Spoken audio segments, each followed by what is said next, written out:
Hello and welcome to Nice and Blunt. I'm Adam Mariancho and we are live. Today is Thursday, June 4th, 5:06 p.m. and we have a very special guest tonight. Please welcome Meg Shoup from Fanspeak Network. Welcome to the channel and appreciate you hopping on. How are you doing? Yeah, first time here. Love your shows. Happy to be here.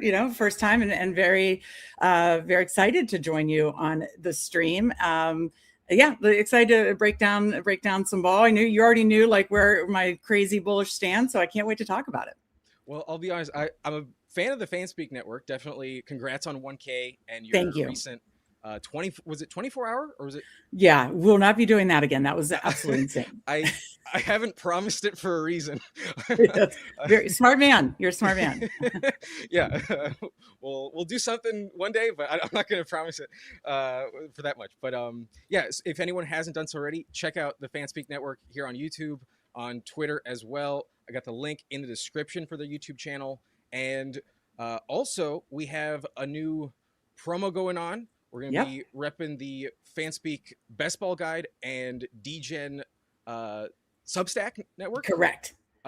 Would you like to tell the folks all I would love to. So basically, behind the scenes, Bruni, Mike Robb, Steve and I have been working hard on this Fanspeak Best Ball Guide. And basically it's 400 pages all in one place, player pages, team pages, strategy articles, because there's so many different formats to draft now. Like, yeah, we all like the classic contest, but I love Superflex.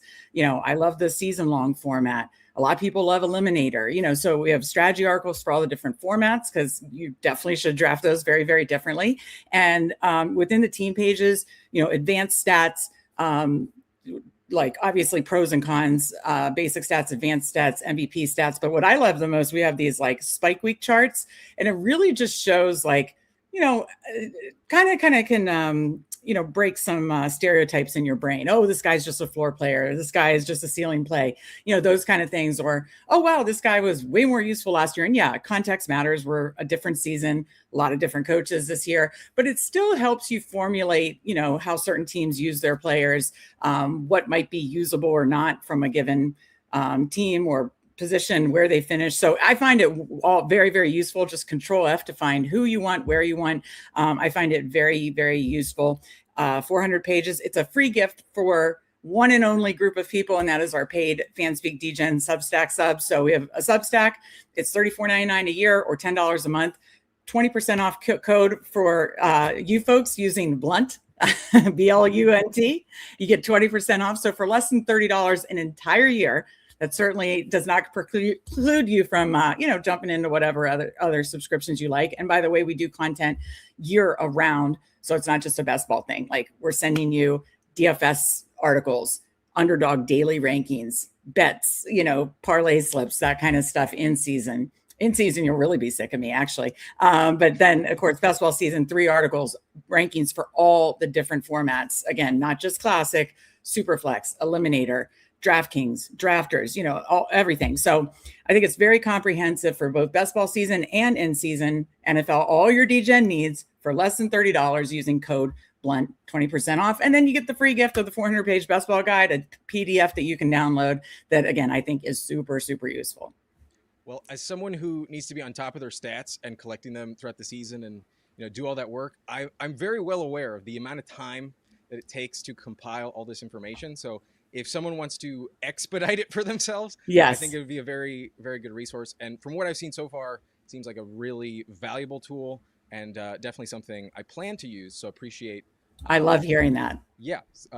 Speaking of which, I'll show you a version of what I've worked with in the past. And this is, just one of my spreadsheets. Yeah. And I want to pivot to one of your favorite players, not on the thumbnail, but we'll start with Skattebo, because I think once you look into his stats, if you're afraid of the injury, then, that can be your stance. You don't want to deal with the injury. But I think you are vehemently missing out on some true value. And I think this was something you've probably seen in your guide, where this 5-game stretch, when Skattebo took over after Tyron Tracy went down, I compiled the averages down here. But these are the average stat line, weeks 3 through 7, his 5 healthy games as a starter. over 20 touches per game, just under 4 catches per game, Mm-hmm. 104 yards per game, and then 5 total touchdowns, 1 per week. That's just shy of 18 half PPR points per game. Exactly. The people who don't believe in the value, I think are going to be a little bummed out. Yeah. You got me on the FOMO with Skattebo. You and Huhames. Nice. So, I like that. I like that Huhames and I got you on that. That makes me happy to hear. I think you're gonna be happy. Listen, it's my brother. He has been scouting prospects. I give all the credit to Steve. He's been scouting prospects since 2012. Used to go down to the Senior Bowl in Mobile, Alabama. Like, knows his shit with rookies, knows how to scout prospects, knows kind of the players that are a little too raw and the players that are ready to come in and make an impact. And he said from the jump last year, Skattebo will be able to make an impact no matter what team he lands on, because he can do it in the passing game, he can do it in the running game, he can be the goal line back, he could be the all-around back. And we certainly saw that bear out. I really think had Tracy not gotten injured, we still would have seen that, right? So, yeah, we saw that. And then, he only got like 12 snaps the first game, and then he got a touchdown and then got injured the second half of the game he went out. So, it's just the points per game, the touches per game, it's all there. I know he's a monster, as far as like running into walls and that kind of stuff, taking on contact. Of course, you worry about those kind of things, but everything seems to be tracking really, really well from the injury. He seems like just a football guy that a football guy like John Harbaugh would love, seems to love. So yeah, I really think I think had he stayed healthy, and I don't even know if he would have tracked that well, because he was just his, like you said, that 5-6 game run was incredible. But even if you tracked like 80-90% of that, I think we would be, draft him at like the 2-3 turn, or maybe second round, like we are drafting some of the other sophomore players, like a Hampton or something like that. Maybe a little behind that because he's not as fast, but his contact balance is insane. And that's what Steve always said, is the guy doesn't go down on contact. He wants to contact, but he doesn't go down on contact. He has an insane contact balance. So yeah, I am locked in. Steve and I were right on the take last year. It just didn't bear out because of the injury. And hey, that's the game we play. But I'm doubling down on it this year because he's too good not to be scared by injury. That's the game we play. And if that's what knocks us out again this year, so be it. But yeah, he's too good from a talent standpoint, I think, and an opportunity standpoint. It's a team I'm willing to buy in on, and I'm seeing that my mic was still low, so I think I've adjusted. It sounds really good now. Yeah. Okay, sweet. Apologies to everyone. Chrome has been messing with me on. No, it sounds so much better now. Totally awesome. Okay. Yeah, awesome. I had a setting on that figured out how to turn off, but looks like we're Mike Rob's in chat. He knows that like Tech beats me. He does a score with me, like everyone, our fan speak streams. He'll be like, Tech is up 21-3. Like I get beaten by Tech almost every time I hit the mic. So the browser pivot is what is flustering me. But speaking of the chat, let me hop in since I've kind of neglected it for a minute. We got Pepper Tony in here, Fimps, Scott as always. What's up, Julius? Best Ball Cabal. The Darnell Washington stack, I'm not sure, but for 50 likes, why not tack it on? The Muth stack, though, I'm down for that. Yeah. What's up, Hallie? How we doing, Mike? I'm just going to speed through this just so we can... You know what? This was completely voluntary. I didn't ask her. I just knew she would... but you knew, and I loved it. Albie says this is the type of guest we need more of on the channel. So hopefully we can have you on. And tomorrow I will be a guest on Friends of Best Ball. So we'll have a little double stream action. Yes, back and forth. Love it. Looking forward to that. Alfred in here. What's up, P Punch? Nice and Blunt must be token on the...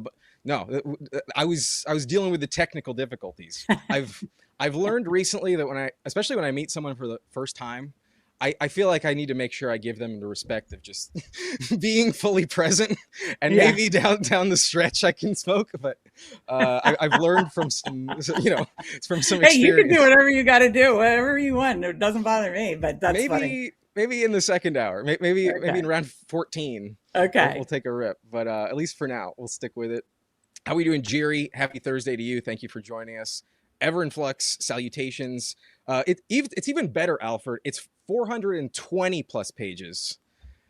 Mm-hmm. And there's also a search function. So you get what you need. You when you just need it. control F, like I'm looking up players. Okay, I want to look up, whatever Pickens, Skattebo, whatever. You just control F Skattebo or Scat, and then you're there. So it's all good. Yeah, as long as you don't mess up your typing. But looks like I have fixed the Yeah, ASMR. it's awesome. Yeah, ASMR. There, once I did a whispering video, like in my first year doing content. It was my sleeper candidates, and we wanted to whisper to keep them asleep. We didn't want to wake them up. Ah, gotcha. Okay, nice. G Stokes, I am 100% Team Dowdle. What about you, Meg? Team Dowdle, we're lockstep. Hell yeah.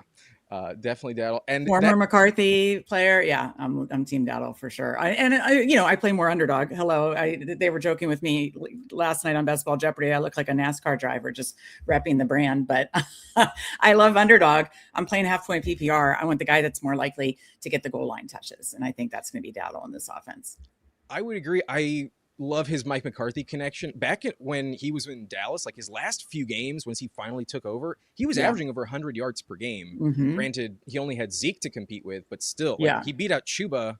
And I don't consider Warren like drastically better, from like a skill set standpoint. I don't think he's going to guarantee that Rico never sees the field. I think Rico probably wins the job. Right. Exactly. 100% agree. Well, speaking of the Steelers, perhaps good segue. Another big topic. I hope I'm going to do you proud, but I'm going to share with you some of my exposures. This is for pre-draft. My most drafted quarterback above Justin Herbert in pre-draft. Oh, and I know you're a Chargers fan. I don't know why I said fan. It was tough for me to see that he's slightly above on money spent. Price matters, right? He's cheap, much cheaper. Well, back then, average pick, I got him 211. Like that, wow. That was such an oversight. I everybody was so scared about like he's that he's just a hippie that's going to retire, and it's like no, he's not. He's absolutely bleeds football, and he's coming back for one more year, especially with Mike McCarthy.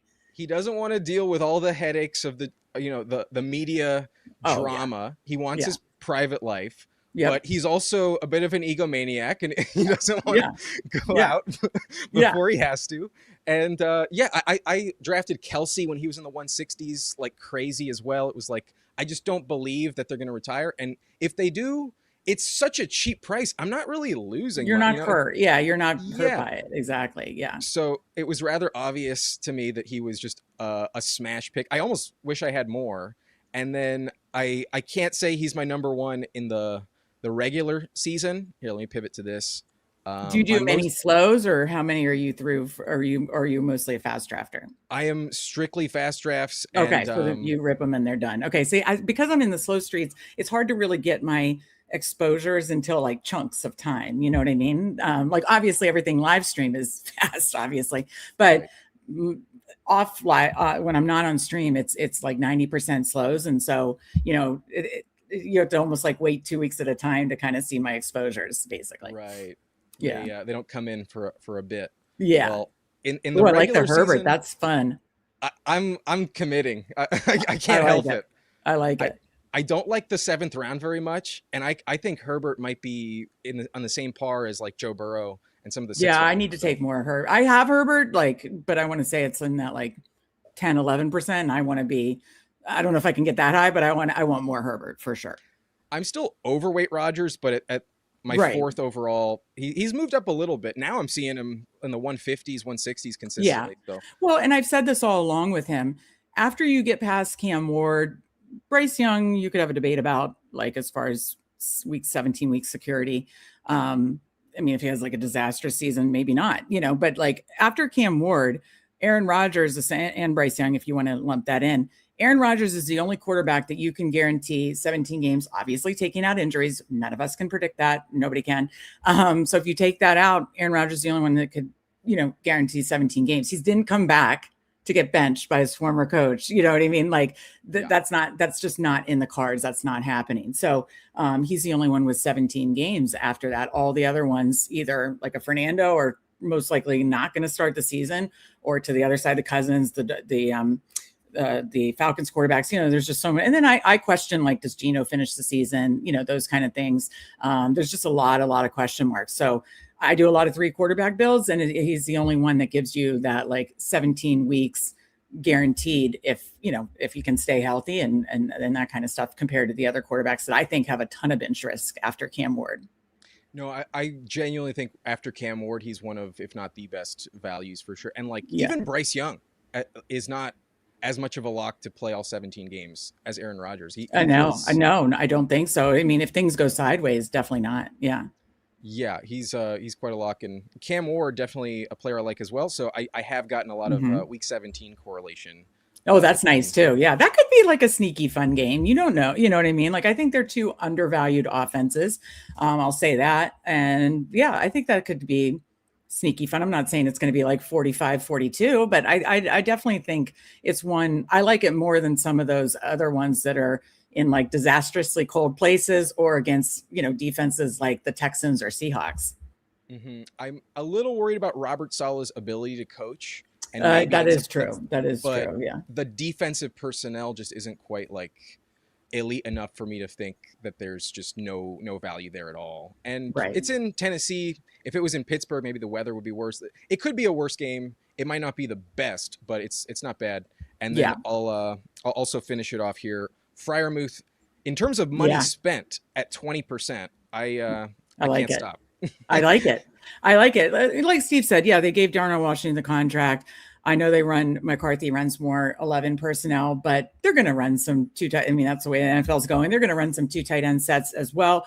And, of the 2, Freiermuth is definitely the one that's going to be getting the downfield targets, the pass catching tight end. I'm not saying I've done some teams, and I think someone mentioned this in chat, where I've done like I love mid to late round tight ends builds. I've done like a Goddard or a Ferguson, and then I've just tacked on both Freiermuth and Darnell Washington. If I had, of course, like Rodgers, and I'm like, that's kind of fun, because you're just basically saying, I have the Steelers tight end room with another tight end that I think's, pretty solid. And I didn't pay much for it at all.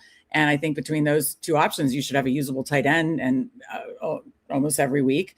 Between the tight end that you spend a mid-round price for, and then the Steelers tight ends, you should have a usable tight end week most weeks. So I like that a lot. Yeah. And then I also think people just kind of forget that like Jonnu and Freiermuth, they both had the exact same amount of targets last year. Yeah. Meanwhile, despite like only 3 more catches, Freiermuth literally like more than doubled the production of Jonnu, like 222 and 2 touchdowns to 486 and 4. Yep. Not only is he much more competent, but his volume's going to go up.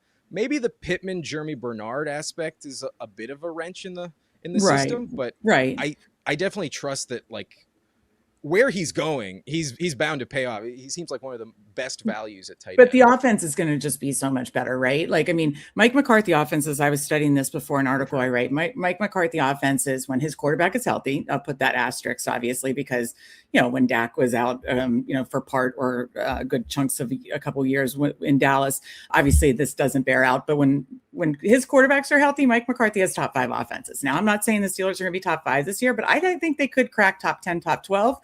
It's going to be a much better offense. He, had some media recently saying he has like a magic number of certain amount of plays per game. Like, I think it's going to be a little higher pace than what people expect of a typical Rodgers offense.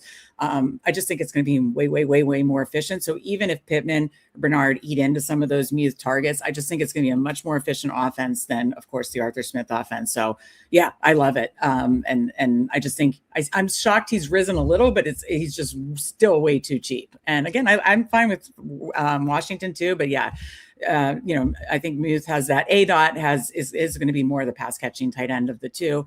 And yeah, I just think it's way too cheap, and absolutely love that you are in lockstep there too. I think there's an aspect of like just the overall NFL fan base is a bit tired of certain storylines. And I think especially the Rodgers one has been a bit dragged out and like oversaturated.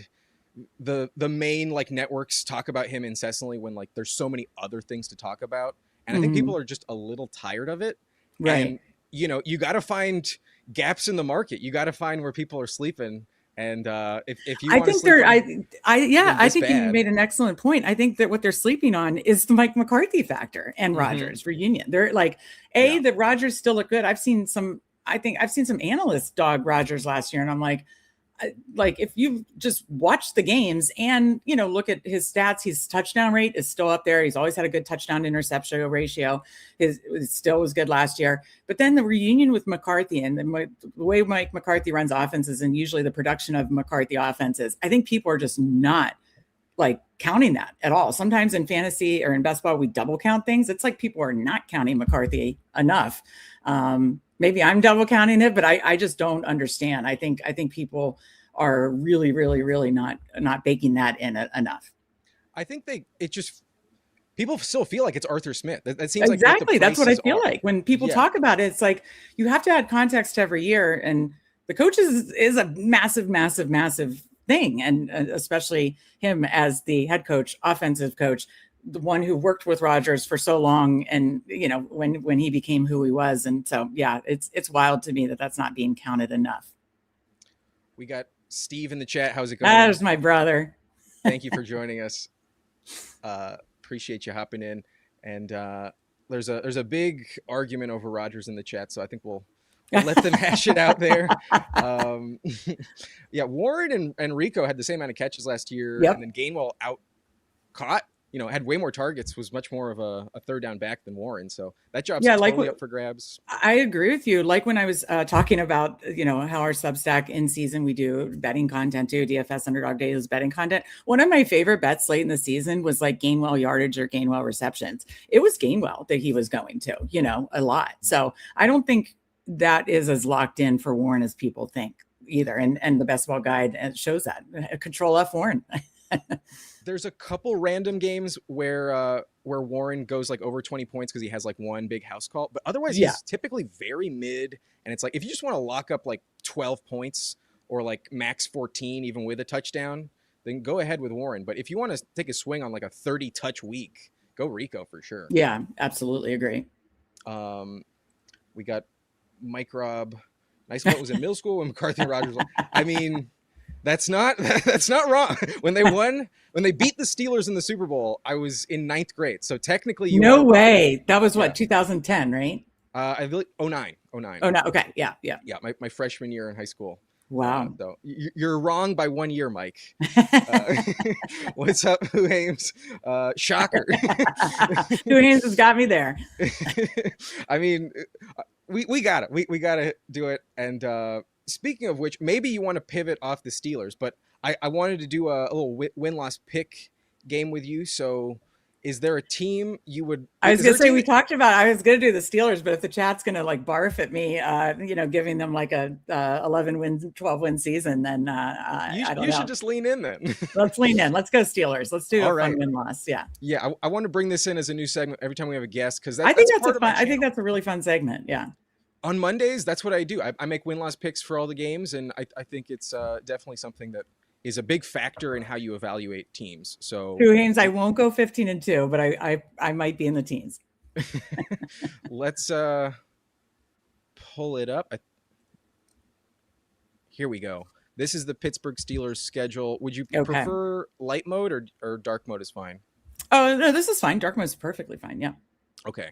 All right. So I'll give you the game. You give me the pick. We got week 1 versus Atlanta. That's a win. Yeah, that's a Steelers win for sure at home. I like them starting off strong. Also, I like that you got the PST time codes. I'm like 10 a.m. And then I'm like, oh yeah, he's out in Cali. He's out west.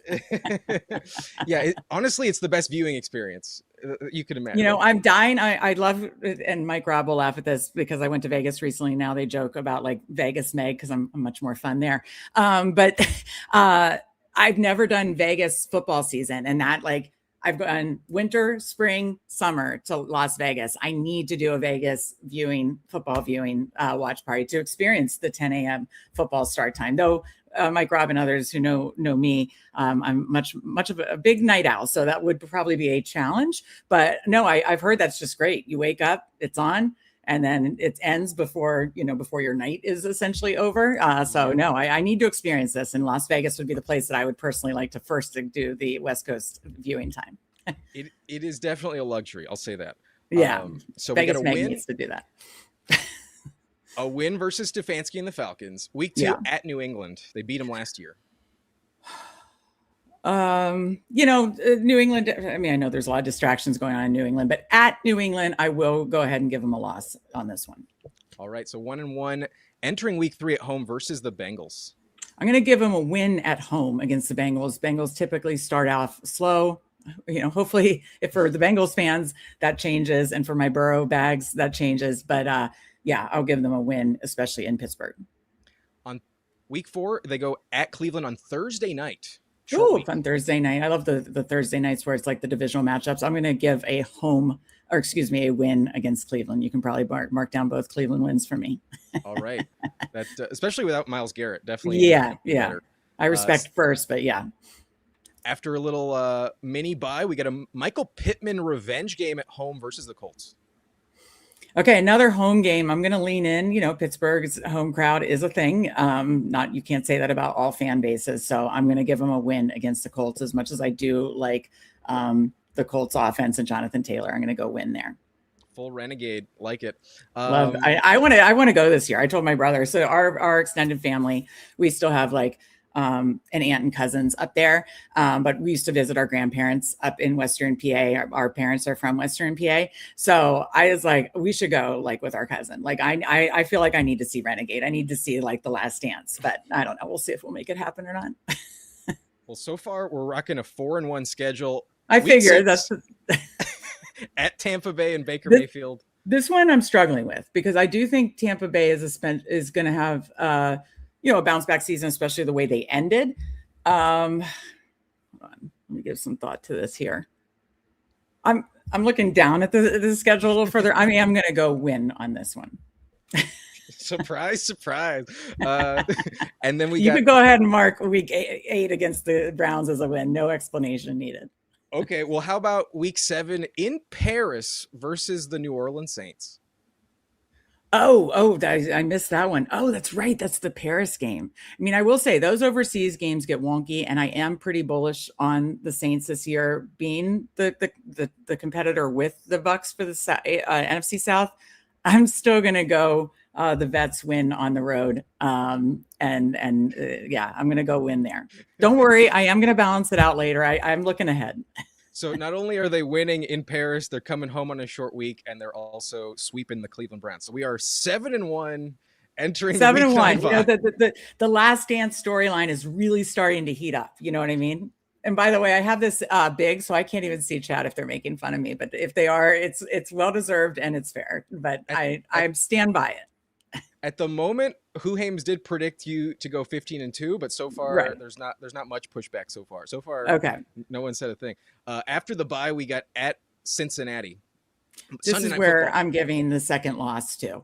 It is after bye week. I would think that Mike McCarthy off a bye week would look strong, but maybe they're getting a little too feeling themselves a little too much. And then again, Cincinnati usually picks it up back half of the season. At Cincinnati, I'll give a loss there.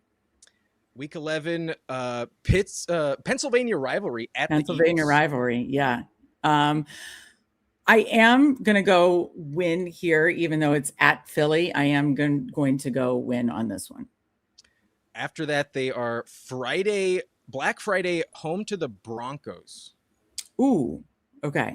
Home to the Broncos. Oh, that's right. The Black Friday game. This was the one I wanted. I was like, oh, we should go to that Black Friday game. Okay. Okay.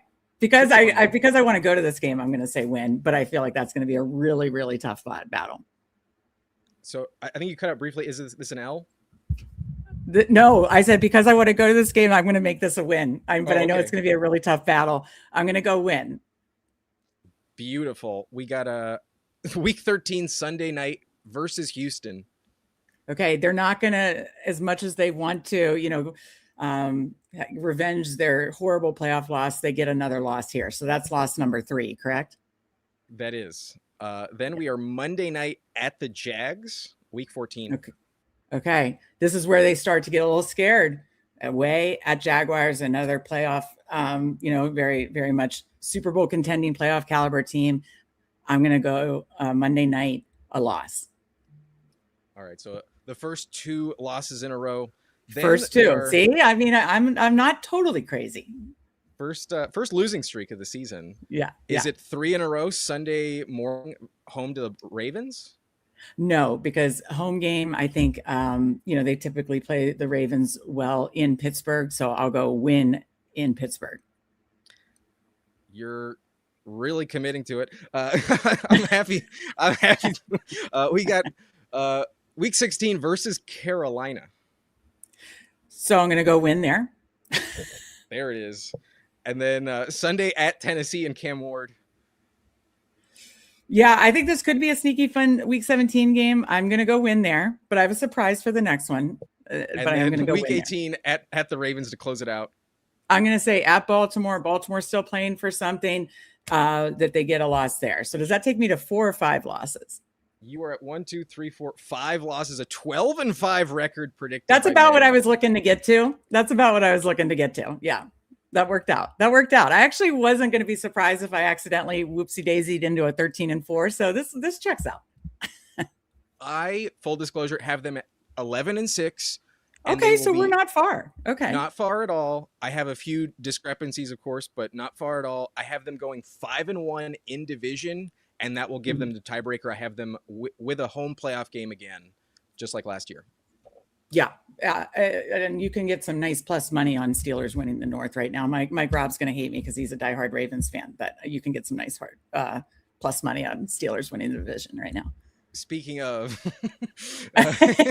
he says I bully my brother. I am an older sister, so I do tend to bully the brother. That's just like natural, I have an older sister. Sometimes it just is what it is. Is she bossy? Well, she's a Taurus. I know Steve's a Taurus, but okay, yeah. She's 7 years older, so she had just so much more time. Established in the family. Okay. Yeah, I'm only like 3.5 years older than Steve. I'm a Leo. So I do think Leos are a little bit, bossy. I'm a Capricorn myself. Okay. Got it. But, so bossy older sister. Mike isn't totally wrong there. We got, I thought Rodgers was immunized against back-to-back losses. There's going to be one this year. Just only predicting one. Yeah. All right. Well, appreciate that. Was really fun. That was a fun exercise. I think that's a really fun feature that you do with guests. First time, and honestly, okay. Well, I love it. I haven't done it sooner. It feels like kind of an obvious thing to do. So, definitely appreciate you being our first win-loss pick contestant, and maybe we'll revisit this when you're laughing your way to the bank.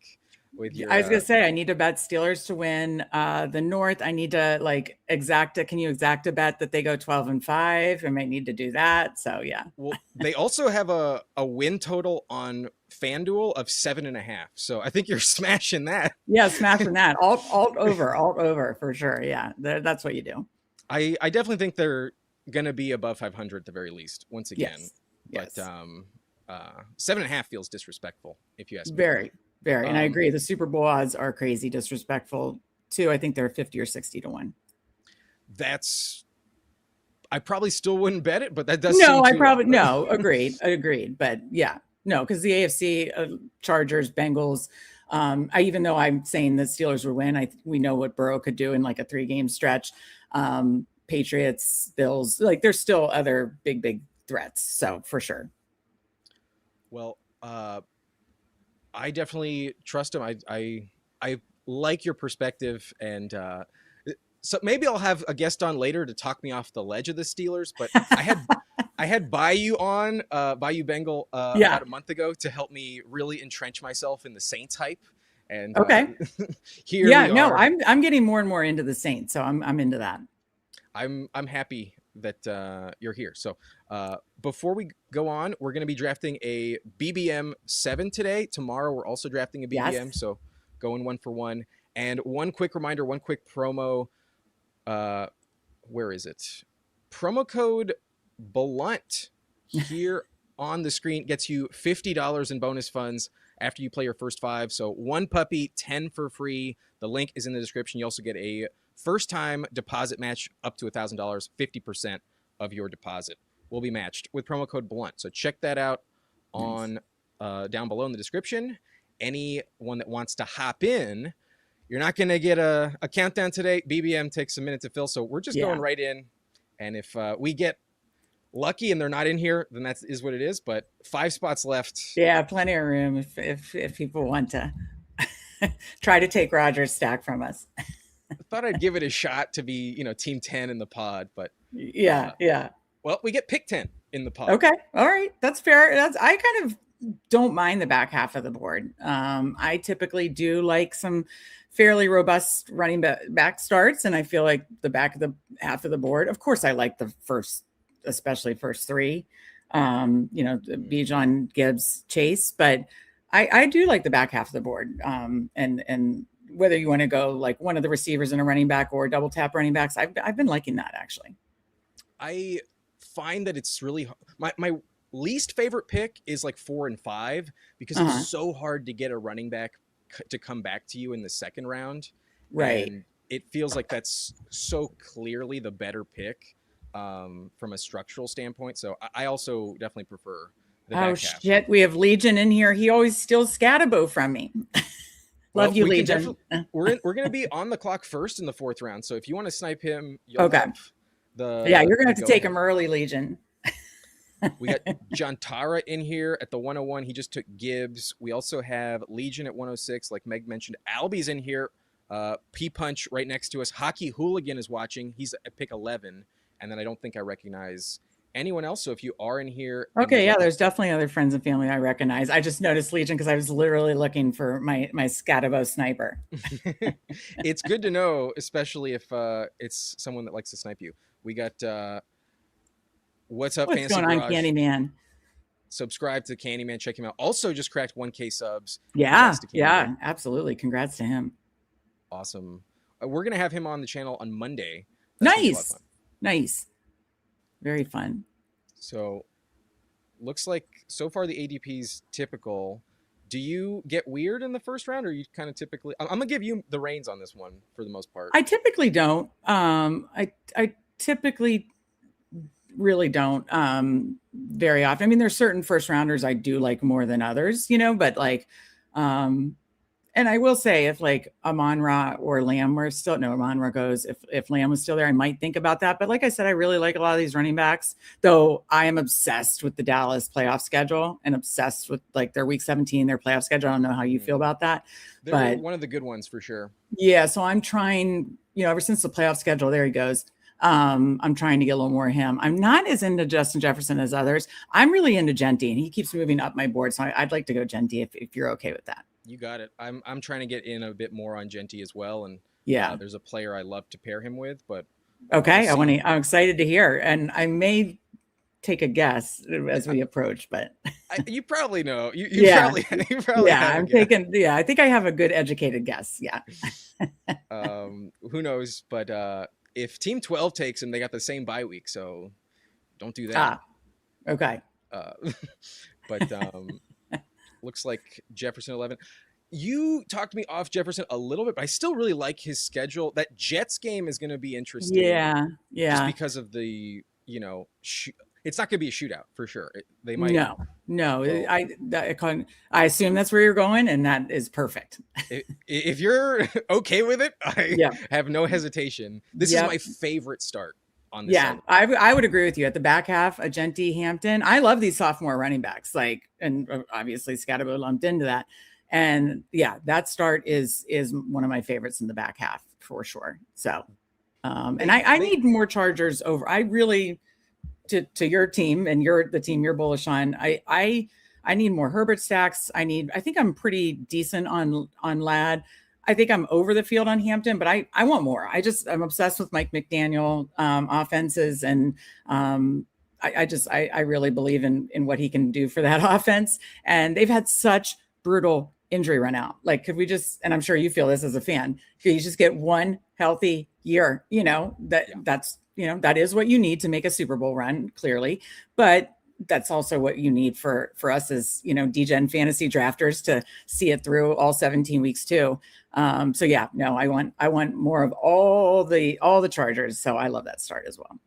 The one thing that I've thought about them in regards to the injury luck that could just be a consistent problem year over year is the travel. Like when you're on this side of the country, isolated in the West Coast, like not only that, they often have either the most travel or in top 5 every season, Yeah.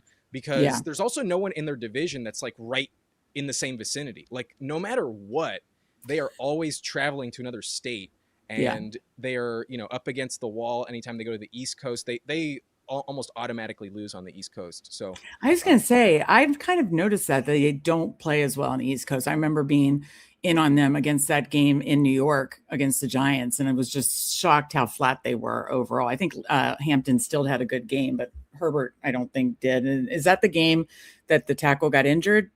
Am I remembering that correctly? It may have been. It might have been the week after against the Washington Commanders, perhaps. Okay. But Okay. especially last year, it started off really brutal for travel because they went to Brazil week 1, then they Right. came home and had to go to Vegas. Then they played at home, and then week 4 they went To New Sunday York. morning Yeah. to New Jersey. So yeah, it was like Yeah. New Jersey. Yeah.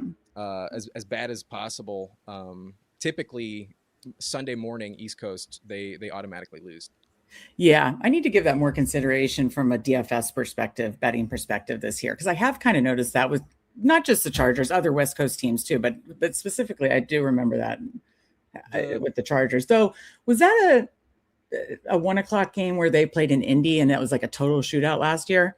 I guess that's not fully East Coast either. It was. I was at that game. That was a home game. Oh, that was home. Okay. Yeah, Taylor just went off with 3 touchdowns, and then Gadsden. They honored Antonio Gates at halftime, and Gadsden had like 160 yards trying to catch up. It was, okay, so my like favorite receiver. I'll wait another pick or two, and see if he's still there. On the clock. Okay, I mean, unless you want to take a neighbor's ball, Higgins is. I just don't understand why he goes this late and getting again to that Cincinnati offense. I think he's like very clearly the best player at this stage of the draft. Once like Devontae Smith is off the board, I do take Rashi over him, but yeah, Higgins feels like a smash. So, I mean, part of me wants to take Ladd, but can we do it for the brand? Can we take Skattebo if he's there? In all honesty, I think Ladd is the one Charger I think is overpriced. Okay. To the point where I'm willing to pass. So yeah, if you want it, let's go. And if you even wanted to go, because I do believe they have 3 different bye weeks. If you even wanted to go hyper fragile and get like a 3-4-8-3 type of build, I'd be fine with that. Because those 3 running backs I absolutely love. So I would prefer 5, but I think you could tack one on really late then, It depends on when we take the 4th, but I'm not opposed to only stopping at 4. We got those 3 like elite prospects from last year, the second year breakout. Yeah, the triple sophomore. I like that. I like that a lot. I've done that a couple times. And yeah, I'll only stop at 4 if I get like a Rico Daddle or maybe like a Chris Rodriguez type, where I feel pretty good about that. Looks like you were right. The Giants game was indeed. Oh, it was the Giants game. Okay, gotcha. Yeah, fair point, Zero. Yeah. At least it was before the Germany game. After the Germany game, he actually fell off quite a bit. But I'm happy with this start. Obviously, we'll love this start. Soon, but we got the best running back room by far, in my opinion. I think Skattebo will be better than Brees in all. Yes, absolutely. No, I love this start. Oh, nice to see JB. Who am saying stop at 3? I don't know about that. No, I don't think I couldn't do that. But yeah, no, 4 or 5. But I mean, these are the kind of starts at the back half of the board I really, really like. Yeah, and even if we do 5, like we could literally take the 4th and 5th in round 17, 18, and it could also be fine. Though I'm struggling there. I mean, there's a couple, but like, who are the later running backs? Because after Sean Tucker now goes like what? Around like more like 15 or something like that. 15. He goes in like the one, maybe 15, 16.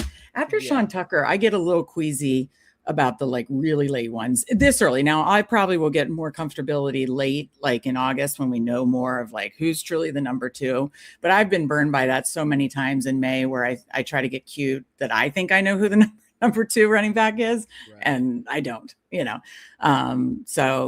So yeah, that's I've just struggled late. One I've been tacking on late.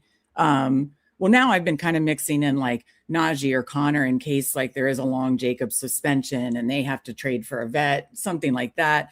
I've mixed in Justice Hill because I like especially that week 17 game so much. Maybe they're playing from behind, that kind of stuff. But yeah, after Sean Tucker, I do struggle with running backs late. I think Tucker's officially passed Bigsby like by a full round, so I'm huge on Yeah. Tank Bigsby myself. Okay. Yeah. I need to mix him in more. If Saquon goes down, that's a bet I definitely want to Yeah. make. I do need to mix him in more for sure. I've been taking Saquon a bit more recently, just as like, well, I believe in the Eagles running back situation. So if he doesn't Yeah. get hurt, I better have some contingency. But Yeah. I Bigsby got number 8 this year. He's in a contract season. Obviously, they traded for him, and by moving off of AJ Brown, they probably run the ball a little bit more. Yeah. No, Maybe I've been trying to get, on the clock. I'd say I'm kind of interested in Christian Watson. I'm trying to get a little more of him, unless you have a strong take. If we take a running back, we can stop at 4. We can get another year 2 in Quinchon or Tootin. But if you want Watson, that's fine with me. 3 seconds. Let's not fall too far behind receiver there. Get another, especially a nice spike week guy as well. With the Jacobs news, they probably throw the ball a lot. And he just got his contract extension. He just got the contract news today. Yeah. So question here is, did you want to go lock up the Burrow stack with the first stack? I mean, I have Burrow probably ranked above this, so I'm fine with it, but I'm fine going either way. But where do you stand on this? I definitely don't mind it. I have a ton of Burrow Higgins teams. It totally makes sense. If you have a different lean, that's fine with me. But if you want Burrow, I'm more than happy with taking Burrow here. We can definitely piece it together. Yeah, I wouldn't mind doing it because, there is such a run on quarterbacks, and us being at the end, of by the time it comes back to us, there's going to be a lot more quarterbacks that go. So since we have the stack, I don't mind it. Nailing that down. One reason I usually pass on Burrow here is to take Herbert in the next round. But if you want Burrow, let's do it. If you want Herbert the next round and you want to go price falling, I don't mind that either. If you want the hyper fragile, it's between Burrow and Price. We got 6 seconds. It's your call. But right now I'm leaning Burrow. Okay, let's go Burrow. Let's do it. Okay. A little safer, but it would be fun. I like their playoff. I like Bengals playoff schedule too. It's not like it's like elite from like they have the one indoor game week 16 against the Colts, indoors in Indy. But they obviously had the game that has the highest projected total right now with Ravens Bengals week 17. I forget their week 15 off the top of my head. I think it's like Panthers, something just middling, nothing crazy bad or crazy good necessarily, but I just, kind of like it in general. So, I've been, ever since the schedule has come out, I find myself, especially in these lotto formats like BBM, leaning into, these playoff teams I like a lot. And they just happen to be obviously offenses I like a lot, like Dallas, Cincinnati, that kind of stuff, to Chargers. So you want the teams that have the chance to drop a 40+ point game. Yeah. Like that's what you need to be chasing. And especially with how the playoff schedule has shaked out, the Bengals are absolutely one of those teams I want. In a tier above. Like they're in that, like those 4 games, the 8 favorite teams that I want to be chasing. Bengals 100% part of that group. Yeah.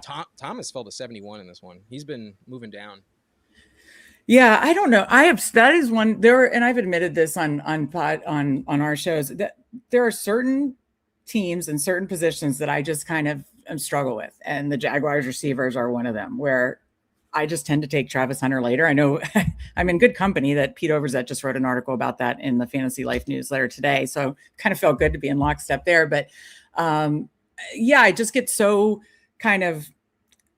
Not all 3 of the early ones are going to pay off in BTJ and Parker Washington and Jacoby Myers. So I don't know what to make of it. On a different day, you could catch me in the wind, like leaning different ways. So I'm trying to get a little bit, but I tend to just, hope that take advantage of the late Travis Hunter and hope that he'll get enough work. I mean, there was a recent quote about, that they'd like to have him 80% on offense still, even though he's going to be playing more defense. So that's what I've been doing. But there are just certain rooms, certain teams that I get like kind of don't know what to do with, like deer in the headlights kind of. It is very crowded, and that's where it's complicated. I actually have a bet with Jiri going, Brian Thomas versus Parker straight up. I'm BTJ. And my stance on it is like, if BTJ doesn't outperform Parker, it's because something went drastically wrong, like it Yeah. did last year. At the moment, he's much healthier. I think he also had like one of his best friends pass away, like right before the season. Oh wow, Um, I didn't know that. I knew he just had quotes recently that he was like basically injured most of the season. Okay, so if you're willing to love take him, it, love it. yeah, I love double tapping quarterbacks in this range. I think I like it too. The seventh round has so many landmines in my opinion, but when Yeah. you just compare them to Herbert, it feels like such a good option. Plus, the Hampton stack is really underrated and Yes. undervalued. He Yes. his last game against the Texans with Herbert in before the terrible playoff loss to New England, he caught 8 passes. Like Yeah. he's a huge burner. Mike McDaniel system. Love the Yeah. Hampton Herbert combo. Oh, I like that a lot. I love stacking from different positions. And you also have plenty of backstack options later. So no, I love that. I absolutely love that. Speaking of which, Um, QJ is an option, but wherever you'd like to go, it's your pick. I'd actually like to. We could, if you want to go QJ, I would probably lean Godwin here just to get exposure to another good offense. Let's do it. I have Since we're kind of a little behind at receiver. yeah. But I'm yeah, I'm down with. I think Godwin's a great pick in this range. I have a lot of QJ as well, so to mix that up, I'm perfectly happy with. There's still a bunch of backstacks as well. I was gonna say. So where do you stand on the later Charger backstacks coming from a Charger fan? Is it? Do you think Trey Harris could have a sophomore bump? Do you think? Do you take one tight end more than another? Do you just take the discounted Njoku? Do you take Gadsden? Where are you leaning on like the other backstack options? I am almost at 28% Trey Harris, like Okay. with my. I am Yeah. super heavy on Trey Harris just because the price is way too low. I'm Yeah. even taking Brennan Thompson though. I think his specific skill set is really good for basketball. He ran a 4.26, and like one of the biggest highlights of Herbert's career is throwing to a no-name guy, Jalen Guyton, on like Yeah. an 80-yard touchdown. So Yeah. like there's going to be these shots down the field. Mike McDaniel loves the speed. So I'll mix in all of them. I take mostly Trey Harris and QJ. I take a pretty good amount of Gadsden, and then unfortunately, I mean, it's not that big of a deal. I want to take more Njoku because he's so cheap, but before Njoku signed, he was my most drafted tight end Oh, okay. overall. So like he kind of hasn't moved up the board at all, which kind of shocks me. I think he can be closer to Gadsden. So once Gadsden hits the 140s, I'll take him. Yeah. And then I think Njoku as like your third tight end is a fine click after like 180. Yeah. So I take pretty much all of them at a very high rate. I'm overweight all of them. Even Lad, I'm still a little overweight on, but I'm closer to like 9-10% on Lad, whereas all the other ones are like over 20% half the time. Yeah. No, I listen, I like that. Again, I'm very bullish on the Chargers offense, and not just because I'm talking to a Chargers fan and trying to, be nice to a Chargers fan. I really believe it. I really believe in Mike McDaniel offense. So I'm excited for you and want to draft more for sure. I've been listening to a lot of people, and I can't find a single voice in the fantasy community that is anti-Charger. Like No. maybe there's someone that's anti-Hampton or he thinks that QJ is just washed or whatever, but like they're usually not like diehards or anything, but more Right. casual from that standpoint. And when you factor in every single part of the equation, they get better on all facets. And Herbert threw for like almost 5,000 his like second year in the league. Meanwhile, Tua threw for 4,600 his first year with Mike McDaniel. Right. They might not have Tyreek Hill, but like they have all the pieces you need to be an elite offense. And Herbert also has all the rushing upside too. Like Yeah. you don't even have to stack him up to take him. It's very justified. Yeah. Maybe I'm biased, but I genuinely haven't heard a single opinion that's like anti-Charger. Yeah, agree. And I think for good reason. And just speaking of Trey Harris, I know Steve was very bullish on him as a prospect. And yeah, I like that you're in on him. I would need to get more of Trey Harris as well. He feels like now that it seems more and more likely that they've clearly passed on Keenan, like maybe Keenan randomly pops in, but I Yeah. think it's pretty obvious they're not trying to do that. They didn't want to do it last year. They wanted Mike Williams and to develop Trey Harris, but then Mike Mhm. had to retire, and it was like, well, we need somebody else. But because of Keenan's like weight in the building, Yeah. is this also interesting that Colts game you reference? He overtook Antonio Gates in that game for the most. We're on the clock, so I'll finish the point later. Okay. Who would you like? Did we get a fourth running back? If you wanted to go hyper fragile, I don't mind. I'd be down for Golden at receiver. Gainwell's okay. Yeah, let's just go Golden and get another. If you want, we didn't have I know we have another Watson, but that's totally fine. We can take Golden, and then if you want a third QB, if Love circles back, we'd have the double stack. But I'm not going to force that at all. Yeah, where are I was going to say I don't mind Rodriguez in this range either, and then yeah, we're in that other in that like Dubs receiver range. Yeah. Where do you lean here? And we're coming up in one. I think running back, this is the pocket where there's the best value. I think yeah, with our next click, it's going to be tough. Rodriguez goes, I have a shit ton of Gainwell. I also like Brooks, but either of them I think are great clicks here. We do have another, Buck. So if you wanted to ride that, but I do like Brooks. If you obviously, I think he has a path to. So let's go Brooks. You got it. I think he has he could potentially have a path to just more of that projectable volume workload if things break right for him. No pun intended. Hopefully, there's no more injury issues for him for the bags that I do have of him. I'm very anti Chuba. I believe that Chuba is gonna not pay off there, lose his job. And like, as long as Brooks is healthy enough, I fully believe he's the better prospect. If he wasn't injured, I think he probably would have been a first round pick the year that he was drafted. Yeah. But, he's just currently sitting as the new J.K. Dobbins, where all the talent, once he finally gets the chance, it's just a matter of time. But he could just never stay healthy for a full season. And that's where I mix in Trevor Etienne. I'm not afraid. I genuinely don't believe that Chuba is guaranteed anything. Yeah, I have not drafted much Chuba this year, and I don't really feel that worried about it. So he can fall to, I think, where Dobbins is going at pick 100, and I don't think it's egregious at all. I think him versus Brooks could legitimately go back to back at like 100, and it would be a true toss up for me. I'd still probably go Brooks. Yeah. No, that makes a ton of sense. So yeah, what do we sit now? 2-4-4. So honestly, there's a lot of builds that I end up like that, wherever I'm tapping what position. Usually it is kind of similar to what we did, pretty robust running back early, quarterbacks in that, like you said, that like 6 to 8, it can stretch like 6 to 11 rounds, and then kind of catching up at receiver, so to speak. So there's been a lot of builds that I start 2-4-4. I think we're in good shape as long as we tack on a bunch of receivers, which obviously we definitely plan to hit. Like we're not behind the 8 ball at all. It's just a question of maybe Godwin's health, perhaps. Yeah. But I think we're in okay shape. I will say though, our week 17 Packers Houston matchup, that doesn't feel good. No, you definitely want to diversify more there. And get some other upside swings for week 17 at the receiver position for sure.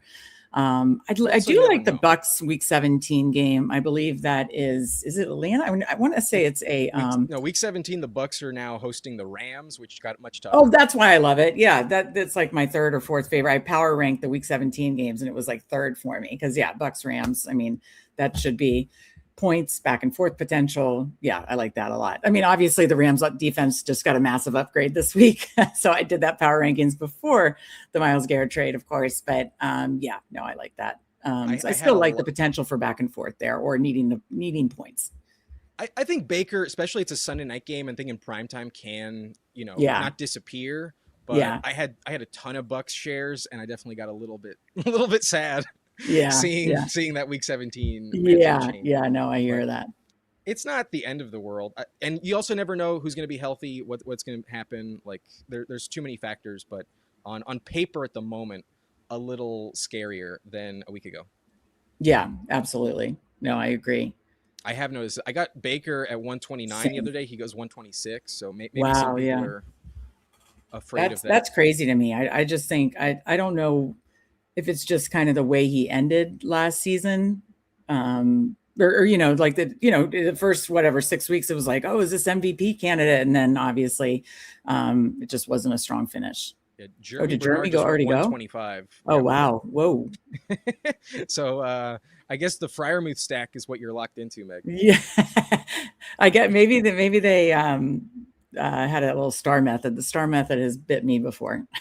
That's got to be it. There's no other justification I can think of. But better someone else than me. I'll not be Yeah. too upset about it. I mean, Um, if you want to like just catch up at receiver, like I honestly don't mind Shakir. I I don't don't mind mind Coker. for what he offers. I think Shakir is really valuable. He did have tightrope surgery a couple months ago, but I think Oh, he's okay. for this build. I like him a lot. Yeah, kind of just mixing in that floor play. I feel like we've got yeah, I'm some down. spike week guys that I want to mix in that floor there. Yeah, Um he's fallen too late. Where even if he is still mid again, it's like yeah, but this is wide receiver 55. Like yeah, he's going to pay off that from just a sheer points perspective, unless he's right. really injured or something. But Right. that can apply Um to anyone. and where excuse me, where do you stand on Travis Hunter? Because he has been moving up a ton and this is his range. I've been wanting to take more of him. My main optimism is if BTJ got traded, it seems like that's probably not going to happen, but I do take him a decent amount. He just has, he's a true all or nothing bet. I Yeah. prefer Diggs personally, but Okay. I do I'm take fine. Travis a decent amount. Okay. I'm fine, Diggs. Okay. Diggs went, so it's Travis or we pull up Gadsden, but I'm fine pushing it. We don't have a tight end yet, so Yeah, Travis is I'd fine. say that we push it to catch up at receiver essentially with a massive spike week, like you said, all or nothing, or just massive spike week. Yeah, potential. We can take him. Sure, there could be a lot of weeks where it's not a usable week either, but that's why we mix in. I think those two picks of Shakir and Hunter are just kind of a perfect complement to each other. Yeah. One could give you that 7 points on the weeks that you do get 2 points from Travis Hunter. So I don't mind that. The most mid and consistent player in the league, and then the most like electric, but also Exciting. like Yeah. biggest disappearing act potentially. Uh, Right. Right. I Yeah, it's risky, but I felt like that was a fun way to try to catch up at receiver potentially. you got to go big Um, or go home. I think yeah, it's worth the bet. I mean, last year we took him in the 4th and 5th round, so yeah, from that standpoint alone, it's got to make sense. They drafted him so high; it's not like they're going to give up on him. But I will say that no, the Jacoby Myers contract just makes it a little tougher to just like know what yeah, you're getting. They have too many receivers that, and I doubt they're really going to move off him if they have a shot at the Super Bowl. Like they're going to be more likely a Super Bowl contender with BTJ than without him. So, right, um, right, yeah, it is. Yeah, like I said, the Jags receiver room has been very puzzling to me, and that's why I default to just taking Hunter later and hoping that he has enough spikes at the right times. A Bunch Um, wondering would we have taken likely? Couldn't decide which one to push. I don't think so. It seems like we were more inclined to go. oh, is he talking for him because he has Dart or Yeah, no? he took likely right before we took Shakir, and Oh, he okay, yeah gotcha. I like him taking likely with Dart for sure.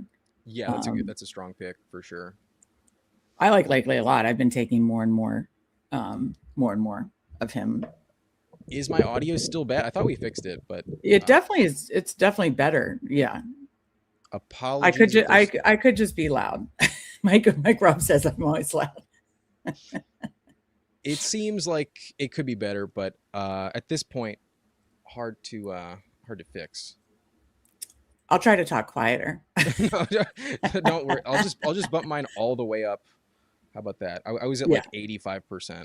I'm now at 95 because there we I don't want to peak and just have it all spiking the entire time. right, right. Um, Um, so are you comfortable with a team that pushes tight end typically? I mean, of all positions yes, to push, this is like yeah. Of number all the one. positions, I mean, my most successful best ball teams have always been generally pushing tight end, certainly mid to late tight end builds. But I am very comfortable taking like full late tight end builds, especially if you can somehow get it to correlate too. So yeah, I'm pretty comfortable with that. You've got Um, plenty of outs. I mean, I think this 13-14 turn is like the best pocket of the draft for tight end values. Like, I love the ones in the 11 to 14 range, and mhm. there's still a bunch that have yet to go off the board. So, Yeah, yeah. No, there's a lot of yeah, and that's yeah, we're in the essentially yes, I love like some of the ones that just went off the board in the last 3 rounds. Ferguson, Likely, Andrews, Goddard, Jawan Johnson, Henry, but there's still ones ahead that I really like as well. Gadsden almost made it, goes Oh, to Grizz Nation. that would have been awesome. Yeah, I would have been really happy with that. But Alex, we'll get to this question after our picks. How about that? Just to prevent anything on the clock. I don't mind Chig at all. I I like was Chig a just gonna. lot. I'd go Chig there. I mean, just who else are they throwing to? We're Washington fans, but it has been waning. I've not been impressed with Adam Peters, the GM. Who are they throwing to besides Terry McLaurin? I mean, it is. I mean, I know the rookie, but I don't know enough about the rookie to know how much impact he can make in year one. I'm just hoping Chig gets there from a volume standpoint. I think he will. He's been pretty consistent last few years in terms of volume, and like there's stretches where once he turns things on and they commit to using him in Tennessee, he was a top 15 tight end for a bunch of stretches last season. He's a very consistent option. So let me ask you this: do you want this to be, or do you do 3 quarterback builds, or are you fine with it too? Because if you do want a third quarterback, I would just take the Rodgers. Is he gone? Or I would just take Rodgers here and then backstack it. It feels like it wouldn't be a proper Meg Shoup team on this channel. There we go. Let's go. Yeah. He's on the thumbnail. I feel like we'd be doing a disservice. We got to do it. Yeah, exactly. Yeah. Exactly. We got 3 quarterbacks, especially in BBM. I say this for different, like for those contests that they've recently dropped where like half are making the playoffs and all the money's in week 17 and good advance rates. I don't think you should do it, but have to do 3 quarterbacks there. But I mean, my favorite type of contests are like the Pitbull that's currently open. I just finished maxing that, where it's like a fun finals, like 150 some, I think, but decent event, like 115, 106. When you're in the BBM, I still do 3 quarterbacks there, but especially in the BBM, it's not just advancing to the playoffs, it's in the playoffs. Like having 3 quarterbacks stacked, you have to hit the nuts on the quarterback to be at 1 of 12, 1 of 14 to move on. And then certainly in a big, I think it's a bigger finals. Was it like 600 and some people? 607. Yeah. So, I mean, you just have to hit the nuts with your quarterback stack. And anybody who says they know exactly who's going to go off in week 17 is lying. No, none of us know. We have no idea. There's been some very surprising ones each and every year, where you're like, oh, that quarterback stack went off, So yeah, I love having 3 quarterback options. And that's if you're blessed and lucky enough that they stay healthy. In Best Ball Mania, I fully agree. I think you need 3. The advanced structure, I think, makes it so much more difficult to thread. Yeah. And I definitely don't want to exit a Best Ball Mania with only 2. If it's gonna be only 2, one of them has to be Allen or Lamar. But even then, I might still consider the third. But the only other quarterback I would have wanted on this team was Mendoza with Genty, and that just doesn't feel right. There's just still so much question mark to it. You know what I mean? Like love especially Mendoza. With you, it doesn't feel like the pick to suggest.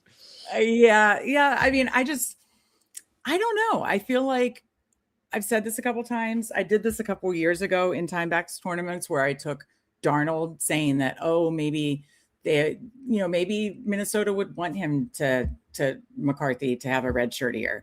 I think and obviously in hindsight, he needs lots of red shirt years, but I'm not saying that was Mendoza. I think he's a great prospect. I think he's going to be great for the Raiders. I think the Raiders would, in a perfect Raiders world, would love for Mendoza to have a red shirt year, just with the whole Tom Brady influence. You know what I mean? Like, I don't think Tom Brady thinks they're going out and win the Super Bowl this year. I think he would love for him to learn under the Step Brothers promo, by the way, was perfect for their schedule release video, but like he learned under a perfect understudy in Kirk Cousins. So I just am not comfortable. I just don't know how many games we're ultimately going to get. In an ideal world, I would agree with you. That's probably their Do we go Trey Harris here? Beautiful. Let's go. I love it. That worked out beautifully. He's really easy to acquire, and because he was just never used last season, he's still being slept on. But last year we literally drafted him at like 110. Like it's ridiculous how quickly, like just him and Kyle Williams, the massive just mental shifts on this player's potential. He didn't get the touches last year. Oh, he's washed. We shouldn't draft him. Yeah. At least with Kyle, maybe it makes more sense. But with Trey, other than waiting out Keenan, there's really nothing to worry about.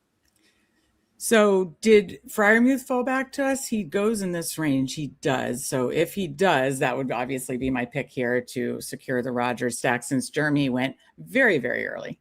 I think we're gonna get. I'm pretty sure hockey has Bowers. I doubt Yeah. we get sniped here, but it's possible. Um, yeah, he's there. Yeah, he has Bowers. Okay, yeah, perfect. Then we get our Auto second tight click. end that I think should be going way earlier. So that's good. And then, our last two picks, it's really up to you. I could see this being 3-4-8-3 or 3-5-7-3. So it's I think since we waited on tight end, I like the ones we got. So we could just stop at 2. But yeah, if you also could. I mean, because I like those two so much, you could stop at 2. That's true as well. they're two of the ones that if that's what you wind up with, I think it's the one of the few reasonable pairings that's so cheap that you could stop. Yeah, But I think if I think that's Njoku a really fair point. Yeah. if Njoku is somehow there at 202, I would take Njoku. That's true. That's true. It's just another stack option. Again, that's where you play BBM differently than another type, right? Where like Mhm. BBM, again, you're trying to hit the nuts. What if he is the nuts in the playoff weeks or the week 17 and be able to tack him onto an already built stack feels so nice. So yeah, I agree with that. How we doing, Goofy Chicken? What's going up? on, Goofy Chicken? If anyone hasn't checked out Goofy Chicken yet, you are sleeping on a Yes, phenomenal live streamer. Got to subscribe over at Goofy Chicken if you haven't done so already. absolutely. Jamie with the big brain compliment. Appreciate you, Jamie. Peanut Punch stealing Zero's brand. He's upset. Some beef in the chat. Legion. So what I'm hearing is you're taking Caleb Johnson. I mean, I'm not doing that. Unless he gets traded to the Packers. I ain't doing that. Michael, nah. I'll pass on that as well. Are there any big scrolls? I mean, obviously, maybe you can hold off on that. Maybe we can save that for after we make our pick. But I have a couple. I have a couple scrolls. Mainly a running back and receiver. I have a couple, but not many. That's why I do like taking tight ends in these last few rounds for sure. Honestly, there's an argument we could even take 4, but I think with 4 running backs, it's probably overkill. Structurally, I think I'd prefer to finish with a 3-5-8-2. That's fine. I think you could really make a. I think you said it perfectly that of all the late tight ends, because where did we take? What round did we take? 16 and 13. Yeah, and waiting till 13. 13 and 16. Those are two of the combos that I feel probably the most comfortable with that could really outpay their ADP. And then it looks like 16 and 13, but it ultimately could be like we got them in round. I'm just making this up, like 9 and 12 or something like that, Right. And if we took 2 tight ends in rounds 9 and 12, we probably would stop, or we potentially would stop. Tight end is just such a position that's so weighted on touchdowns, and Ertz was really big on touchdowns. We're on the clock. Okay. I wouldn't mind Emmett here for the bring back. There's also Njoku though. If you want to take Njoku now, it's totally up to you, but I'm fine with Emmett too. So I'll let you decide because ultimately I was fine on the whole 2 day, but I know you said the Njoku thing about the stack. So I'm going to push Njoku because like I said, maybe 2 tight ends is fine. Do we feel comfortable with our receiver room? Because an 8th might be really useful here in all honesty. Let's see, who could you click just the receiver tab? So my favorite scroll down, unfortunately, we already have a bunch of week 7 buys, is Keon Coleman. It just like, does he, is he, but there's another one, obviously, that stacks. I will say Njoku was taken. Okay, Njoku was just taken. Just in case we time out. We're on the clock, but if you want anyone else, I'm totally fine. Who else do you love in this range? There's not that many names at receiver that I like. Yoshi stacks, but honestly, I like Brandon Thompson. Okay, if you want to go Brandon Thompson, that's totally fine. It might be too many Chargers, but I don't think so, honestly. Hey, I'm down. Yeah, exactly. I'm down. They're like, actually, I've taken Surratt some late, and they do play. That was the only other one that I was going to mention, but I'm really wary about the rookies. As Steve likes him as a prospect, but obviously he went later than expected to the Ravens. Keon Coleman's one I've been taking later. But we already have Shakir. We already had a bunch of, so Right. I, yeah, there's not a ton. Those were some of a couple. Yeah, but Brennan Receiver this Thompson when late. it's stacked, I think is fun. This late, it's tough to pin down a specific receiver that's like guaranteed to pay off. So bringbacks kind of like decide some of my Yeah, my choices. So I yeah, don't mind a Tyquan Thornton. I think he's kind of interesting. yeah, Tank Dell just went off the board. Looks like he got some yeah. No, I positive know news there's today. positive news today. Yeah. But typically, I'm usually scrolling a little bit more at running back and going with like either a third guy in the rotation that I think has like a very questionable group above him, or like Trevor Etienne is one of my like if I'm really just not sure where to go and I'm like Yeah. scrambling and I got 5 seconds left, I'll just type in Trev and Yeah. just click him just to get him in on the team. Yeah. But I do like Jordan James a lot. He went in the 16th round this one, so not available. Okay. Jordan James, my preference for the Niners handcuff for Okay, the sure. Niners handcuff. Yeah, I do like Emmett a lot. I'm really glad you brought him up and the whole bring back situation as well. Yeah, Justice Hill went right after us. He's another one that I've taken late. It was, something obviously that I've considered in Bengals stacks, but I really like that we got the bring back Kansas City bring back there. I've taken a little bit more Adam Randall to be honest than Okay. Justice Hill, but I do mix in both. Okay. But I don't know about Hill's like neck injury last year, and then Randall has such a good skill set in the passing game. I think there's a Passing. Yeah. world Yeah. where he could win the That's job, true.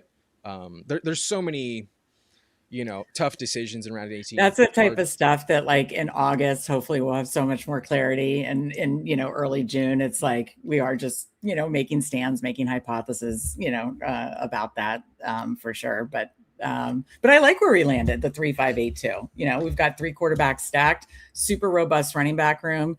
I think, our receivers aren't maybe the sexiest room, but I think there's a lot of correlation, and I think it's a nice mix of floor ceiling.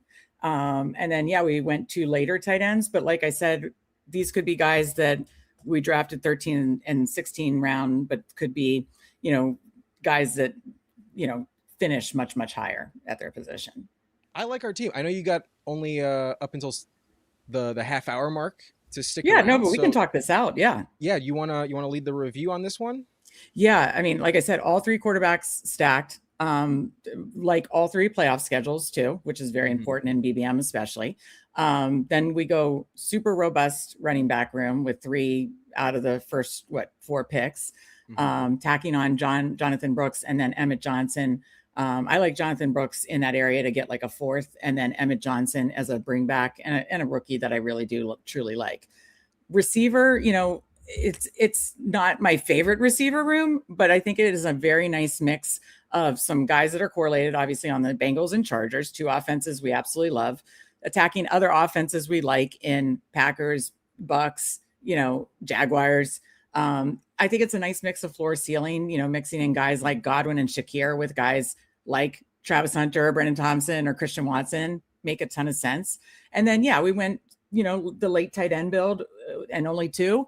But again, these guys have a real strong shot to outperform their ADP. And, they could end up being, tight end, 6 and 10 or something like that. I'm just making it up, and it won't look so bad if as long as they can stay healthy. Yeah, I've personally think Chig and Fryermuth are two of the most mispriced tight ends on the board. I do And agree. if we get the Robert Tunyon 11 touchdown season out of Fryermuth, then we Oh, have a top 5 tight end. That's what he did that year. And then if we exactly. just get Zach Ertz's production out of Chig, we might have a top Exactly. 12 tight end on our hands Exactly. too. So That's exactly what I'm saying. I think that was a question on Best Ball Jeopardy on the Fanspeak Network last night, like the highest rising tight ends. And I want to say it was either Chig and Fryermuth or Chig and Fryermuth were the guesses that were up there. So yeah, they're rising and for good reason, and they're still way too cheap. So I like what we did here. our receiver room will decide it, but I Yeah. love investing in the Packers right now. I think we have a good chance to make it out of the pod because our quarterback room is fantastic. Yeah. Yeah. Running backs, I mean, even if Skattebo misses half the year, we're totally fine. And Oh God, then please let him play all 17 games. Please let him play all 17 games. my projection is like 15 and a half. I think odds are he's ready week one. Maybe he misses randomly, but he'll probably be like everyone else and miss just like a random game, Right, right. Yeah. mid-season. Very Yeah. few people actually play 17. That Uh, is true. That is so true. No, I and like you said, and to your point about the receiver room, I think the way, and Steve and I try to build this way a lot. We're building for, this room is built for the running back to hit the flex. Steve and I are on Underdog, half point PPR scoring, are building typically for the running back to hit the flex. And so if it's built for the running back to hit the flex, we only need 3 of these guys each week, exactly. So week 7 is going to be tough, with the back half on bye, but as long as those guys at the top are healthy, we're good. And then other than that, it's really built that most weeks we're only going to need 3 of them. We do have 4 week 7 buys, but they're all of the guys on our bench, so they're all the late guys. Exactly. No issue. All right, well, do you have time to stick around, or I know we're getting close. I need to go in like 5-10 minutes, but I mean, I can, as you start another one, I can, but I do need to jump out and get ready for Sibling Showdown is 10 o'clock tonight on the FanSpeak Network. Well, if that's the case, I'll do some team reviews after we let you go, but I just want to say thank you so much for joining, and really had fun. We're going to be live tomorrow on Friends of Best Ball at 10 a.m. Pacific, 1 p.m. Eastern. Right. Yeah. So I've been interviewing a lot of the So You Think You Can Tout guys, and I'm having on Nathaniel at noon, interviewing him, but he's got a hard out. He's an actor, and he is a hard out, and at I think 12:30. So I'll probably just be finishing a draft. You'll come on, and you can come on, join me whenever, but 1 p.m. So it's going to start at noon. You'll come on at 1. We're going to draft another BBM together tomorrow, Friends of Best Ball. So definitely join us tomorrow for a little lunchtime best ball. And then if you want to check Steve and I out later, Sibling Showdown tonight at 10 p.m. Eastern. Sounds great. And then a reminder, our link in the description for the Best Ball Guide, promo code BLUNT gets you 20% off. Yes. And you guys won't regret it. It's 20% off. You get rankings, articles, everything for best ball of every format, all season, best ball season. And then we send you every DGen thing possible in season for DFS, Underdog dailies, NFL bets, and then it just starts right back up. And it's with the coupon code BLUNT, 20% off. It's less than $30 an entire year. That's, of course, less than most you pay for a month of subscriptions for anything else. So I hope you guys take advantage of that. And then you get the free 400 plus page best ball guide. Control F, find any detail you want. If my math is correct, that's less than 10 cents a day. I'm not known for my math, but that was excellent math, and I love it. Steve is asking for prayers because he thinks you got a contact high with all this Steelers talk as well. So I like it. Hope that Steve can make it the night. Good luck to Steve. There's always good luck to Steve when he streams with this older bossy sister. Absolutely. Well, I think I carried my own. I think we had a good time, and looking forward I had a blast. I had a blast, and I'm looking forward to running it back tomorrow. So you have a good rest of the night, and I cannot wait to run it back tomorrow on Friends of Best Ball with you at 1 p.m. Eastern. Sounds good. And if you're a Steelers fan, they're going 12-5. You have a lot to look forward to on top of that. Alt over wins. Yes, absolutely. All right. Thank you so much. I can't wait to draft with you tomorrow. Take it easy. Sounds great, Meg. Take care. Bye. All right, Meg's gone. We're going to be live for a little bit longer, but let's do some team reviews for everyone who was a member in there, and appreciate y'all for sending the likes, hitting the comment section, and drafting with me. So in this lobby, we got some members. We had Hockey Hooligans a member, P Punch is a member, Albie's a member. I'm not sure if Paul Legion's a member, but I'll review your team as well. And then I know Jantara is also a member. So in Best Ball Mania, let's take a look at these other teams. We're going to start at the 101 with Jantara, who I recall you dropped a message. You got autoed and you did not get Dak Prescott. So let's see how it works out. He has Purdy, Tyler Shuck, and Mendoza. Pretty legit. Not bad at all. Gibbs, Travis, and Swift with Mason, Emmanuel Wilson, Katron. Pretty strong running back room. No complaints there. Maybe the 6th is unnecessary, but it's the final click of the draft. That's perfectly fine in my eyes. But Pickens, J-Mo, Pierce, and Mekhi Lemon. So instead of Lemon, I think you wanted Dak. Would have been nice to have for sure, but Lemon's not a bad pick. Ricky Pearsall, Omar Cooper, and Dejon Stribling for another Purdy backstack. Not bad at all. Strong up top, maybe a bit of a middling depth, and then the rookie bet. I may have preferred another receiver other than running back, but it's not. It can definitely piece together, especially if Lemon does deliver, and then Pearsall, Stribling are stacked. Juwan Johnson, AJ Barner, so just like me and Meg's team, thin at tight end, at least cheap at tight end, and only two. Not bad. Really nice fall on AJ Barner. Good, solid team, but it sounds like you did want Dak. I think you piece it together and fine. I think it's fine the way it is. Legion in here with only a 2.583 goes Jaden Daniels, Baker Mayfield. Pretty strong with that. Baker fell 10 picks at 126. Not bad at all. And then running back, we had CMC, Chase Brown, really strong start. Brees in the third, nice little discount. Bucky in the fifth, and then J.K. Dobbins, very, very legit, strong running back room. A good group of five there, for sure. Tet and DK Metcalf, Jacoby Myers, Casey Concepcion, Coker, McMillan, and then Debo, Troy Franklin. Very solid, good values on piecing it together. I'm not the biggest fan of Tet, but 6 picks past ADP, definitely a bit more enticing. I don't love DK or Myers, but good assets given. You just need targets, need catches. Solid tight receiver room. And then the tight end room is inexpensive, but also good floor plays with Schultz and Otten. And maybe Parkinson a little tricky, but not a bad click. Not at all. I like the team. I think receiver pieces together nicely. I like the names you have down the stretch.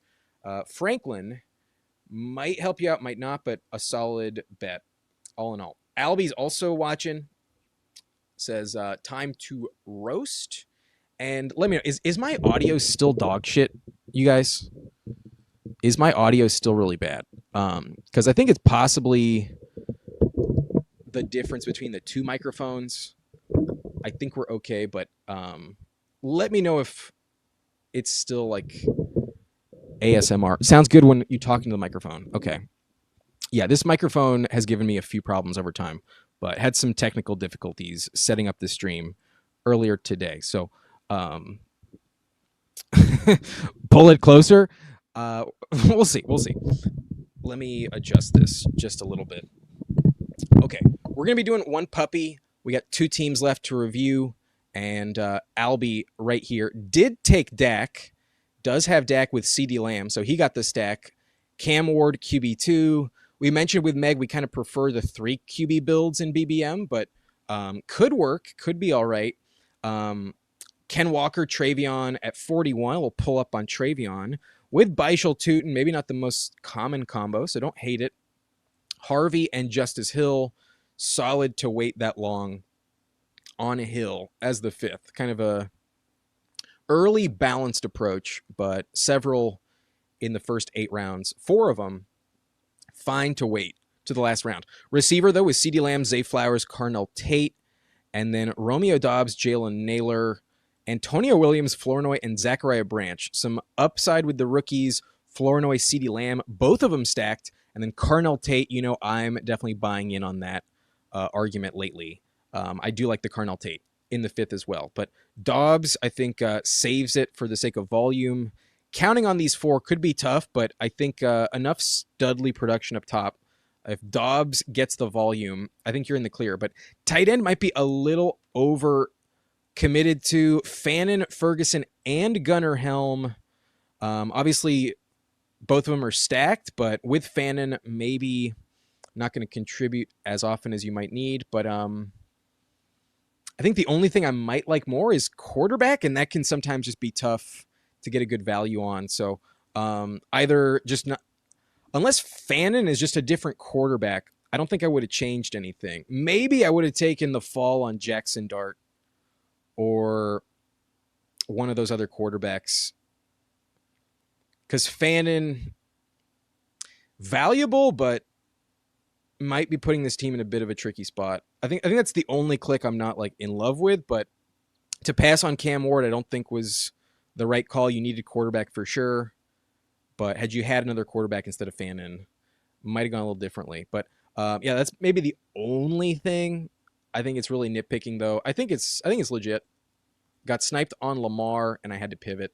Yeah, when you set up a quarterback plan, always tough getting sniped. But last team to mention, we got Hockey Hooligan, another blunt rotation member. Let's take a look. We got T-Law, Kyler, and Jacoby Brisket. Good luck with Brisket staying on the field. That's a tough gamble these days. I'm not very inclined to do it. Javante, Quinchon, and C-Rod. We got Tyrone Tracy, Jonah Coleman, and Braylon Allen. Pretty strong, pretty legit running back room. I don't love the Coleman or Braylon, but they are going to get on the field. They're okay clicks, but I think Jonah's just too expensive, honestly. That's my take on it. But Jefferson and Neighbors, didn't mind the Neighbors bet. Also, 7-pick fall on Malik Neighbors. Pretty hopeful it works out. Parker, you pulled up at 62. Did you get T-Law? Yes, you did. Nice there. And then Addison with Kyler, right? Yeah, both Vikings. Double stack is very nice. With Diggs, Mooney, and Tank Dell, especially if Dell contributes and Neighbors doesn't miss time, this could be a really, really strong receiver room. Love the receiver room. And then you do have really good tight ends with Bowers and Strange. So running back could be tough with the depth, but I really have no issue with it.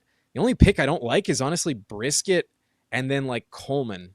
Otherwise, it's really, really good. I think Hockey Hooligan has a great team, and he did take Bowers at 14. I don't often love Bowers teams, but if Neighbors fucking crushes, damn, this could be an awesome one. Good luck. I like the team for sure. Very, very solid. Well built. I think our team, me and Meg's team, is very good at several positions, but like we mentioned, our receiver depth will decide our fate. If we advance, though, I think we can make a lot of noise because our running back room is just like fucking loaded to the brim. All right, that's going to be it for the team reviews and that BBM. I'll add the name later on, but we're going to hop into a puppy. We're going to do a puppy 2, $5 contest, and I'll give you all a little countdown. I'm going to catch up with the chat. Looks like we got Bayou Bengal in here.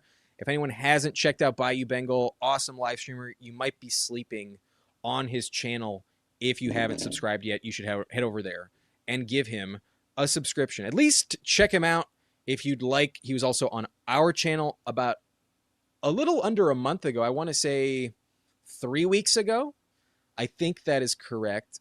Maybe it was only 2 weeks ago. Time flies. But yeah, awesome dude. His name is Troy. And check him out over on Bayou Bengal FN. Really good channel. Love the Kyler Brisket pairing for narratives. What's this guy's name on Underdog? Me? If you're asking about me, my name is Nice and Blunt on all platforms. But I'm going to take a rip from the pipe. And then when we're back, I'll give you guys a countdown. We'll hop into the puppy in just a few seconds. I'll see you on the other side. Our first rip of the night.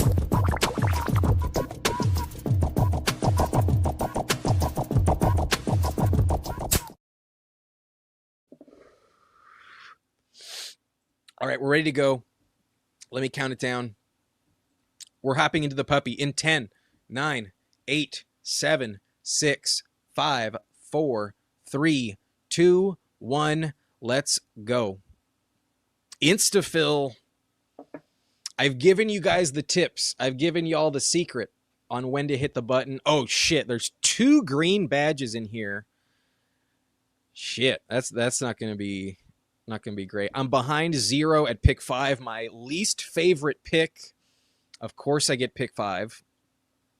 But I don't think that's Best Ball Cabal, but I almost read it as Cabal. We got Kabla 77, Alligator Arms at the 102, Reckoner 7.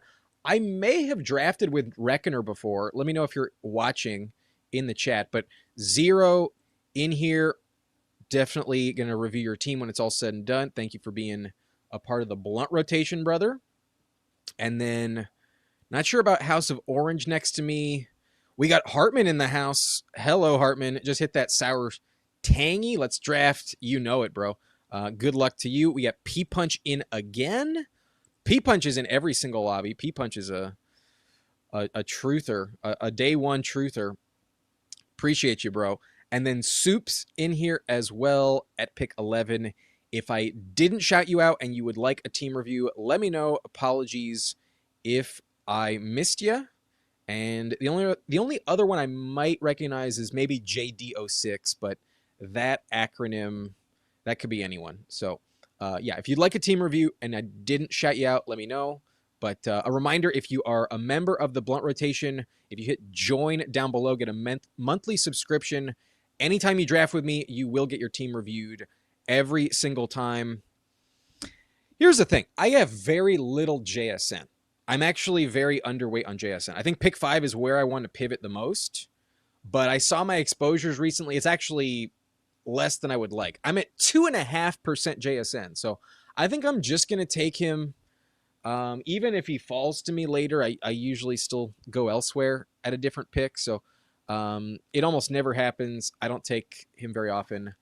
I don't like starting off with JSN at pick 5, honestly. I usually always go somewhere else, but I will take him here at the 105.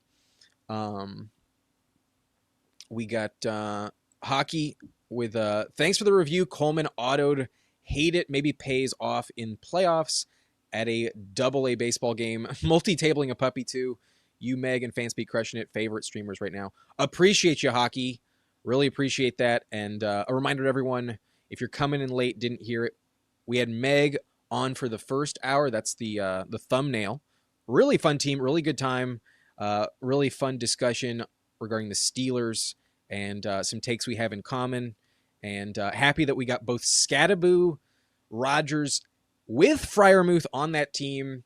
It felt fated to have that type of combination. Love it that it's also with Genty and Hampton. We're making the big bet on last year's rookie running back class, which might be the best running back class in the NFL since 2017. Possibly a generational running back class came into the league last year. ASMR with a countdown. Yo.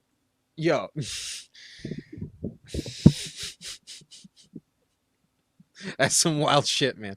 Damn, I missed it and mine was full when I joined. Got pick 4 though. When it's insta full, I always know there's going to be some of y'all that miss out, but I'll tell you all Zero's players he likes. Thanks for joining us, Al Boogie. Looks like I got a gift. Wow, Chase Brown's still on the board. He's not going to 0 fucks. I can tell you that. Thank you for letting me have Chase Brown. Typically at pick 20, I do not expect to get Chase Brown back. So I'm ecstatic about that. Love it. Typically, all the running backs are off by pick 18, and then usually Bowers goes. So I was not the most excited with the idea that I'd be pulling up A.J. Brown at pick 20, but to get Chase Brown, I am really, really happy. So that's sweet. Zero loves Jennings. Looks like he drafted 2 at once. That's also another way to do it. You can also just enter 2 lobbies, give you more chances. But SYTYC. Oh, so you think you can tout ethics committee? I think this is the first time I've seen you in the chat. Thank you for subscribing. Thank you for joining. Let's keep it ethical. Oh, you know, for sure. Wow. I feel like I really lucked out with this. This is not something I really ever expect. So I'm glad I took JSN. I'm glad I did not pull up a running back just to get unique. The board gifted me the running backs I like most to pair with wide receiver in round 1. Like, I love Travis in the 3rd. I'm ecstatic to have Chase Brown. So this is as good as it could have gone, to be honest with you. Like, if Chase Brown was off the board, I might have kicked rocks and just taken Travis at pick 20, honestly. Like, I'm not afraid to pull him up if I'm afraid of getting boxed out at the position. This lobby seems to be ignoring running back a little bit more than some others, but I'm here for it. I'm happy to scoop it up. A JSN, Chase Brown, Travis combo feels good. Good luck, BC Rock. Sorry, not a YouTube channel. We'll have another chance tomorrow for sure. Drew also in the overflow. Yeah, P Punch is probably the most elite at timing it perfectly. Um,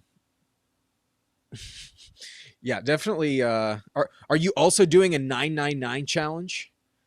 I think that's the only way to top a true 999 challenge is to also draft a BBM finals team, a team that makes the BBM finals while you're at a baseball game doing the 999 challenge. I mean, I would imagine if you have a green badge at some point, they might just give you some.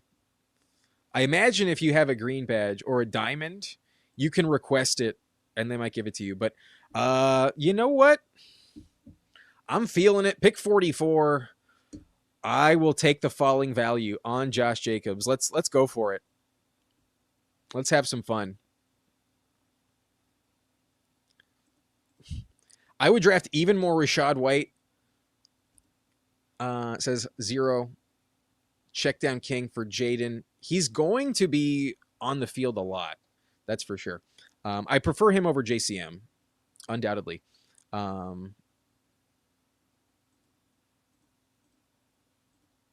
Damn, Genty Bowers stack. Yo, your picture, Montano. Can we? Can I make this bigger? How do I?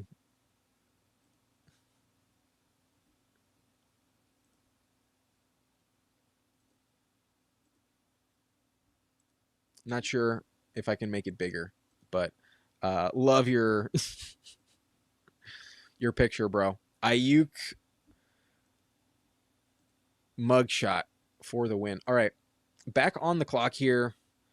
Holy shit. Am I really going to do this? Fuck it. This is interesting. We have to make Meg proud. We passed the first time for Jacobs, but technically Jacobs was still above him on ADP, so I wasn't passing. But here at 53, I think I have to take Skattebo in the 5th. I got to make Meg proud. 9 challenge, 9 beers, 9 dogs, 9 innings, and 9 multi-table drafts at once. That sounds like a nightmare. That's the only way to top it. That's the only way to top it. Oh, you know it, Who Hames. You know I'm done here. For sure. The beers are cheaper than the dogs, make it make sense. That's wild, honestly. That at SoFi, guess how much the beers are at SoFi. I'll give y'all a minute or so in the chat. Take a good guess how much a draft pint of Modelo is at SoFi Stadium during the regular season. I haven't been to a playoff game. I would imagine it's even more. Was hoping for Jacob so you can go hyper fragile.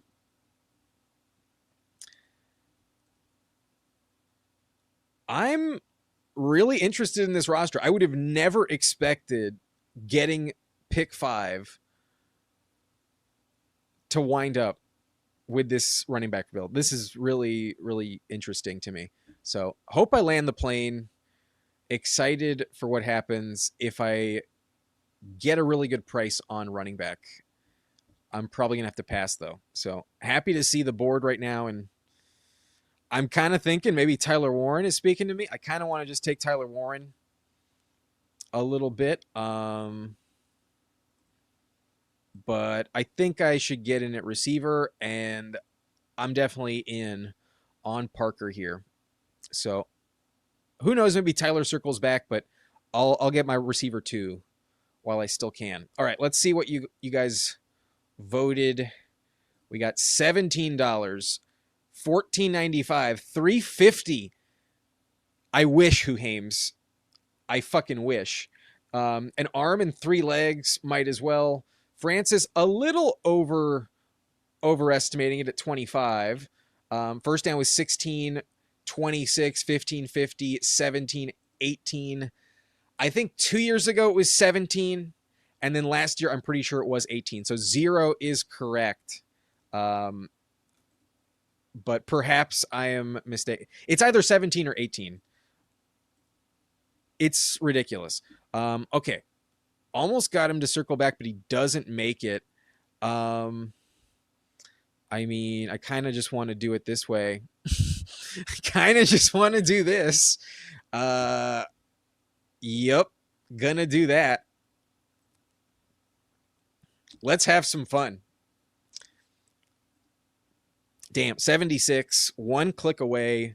And you did have Loveland. You're going bully with Loveland and Tyler Warren. I respect it. Oh, somebody else said that? Oh, Tree Fitty.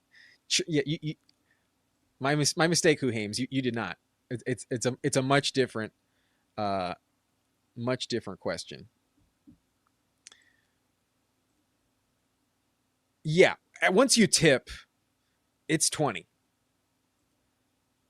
Minimum 20 with the tip. It's fine. You get a lime. You get one of those fake metal cups, nice and frozen. Depending on which bartender you have, you might have a lot more foam or not. Typically, there's not much foam. Typically, there's only like one finger widths of foam. But yeah, you get 2 beers and you tip the bartender. It's costing you $40. I had Marvin Warren in my queue, so there's no way he was coming back. Very fair. Very fair. San Francisco ripped me off at a Giants game for 20 per beer to watch a below 500 team. From what I've heard, the Dodgers is the most like egregiously priced like convenience, like concession stand you can go to. Like everything at Dodger Stadium apparently is like literally like $25. I haven't been to Dodger Stadium in several years. Maybe I go this year. Maybe I don't. I'm not huge into baseball, but a live baseball game is definitely a vibe. Definitely a vibe. All right. Well, I love to see the running backs that I like coming off the board. Rico would have been tempting. So thank you, Hartman, for taking him off of my plate. Harvey gets taken. I am praying, and we are rewarded. QJ, this is why I took Herbert. Let's fucking go. Sometimes you happen to be in a lobby that just doesn't believe in QJ, and if nobody has that stacking option available, it just doesn't hit. All right, this team is coming together. We got Chase Brown, Travis Etienne, Josh Jacobs, and Cam Skattebo. At running back, we're going a little hyper fragile with the 4.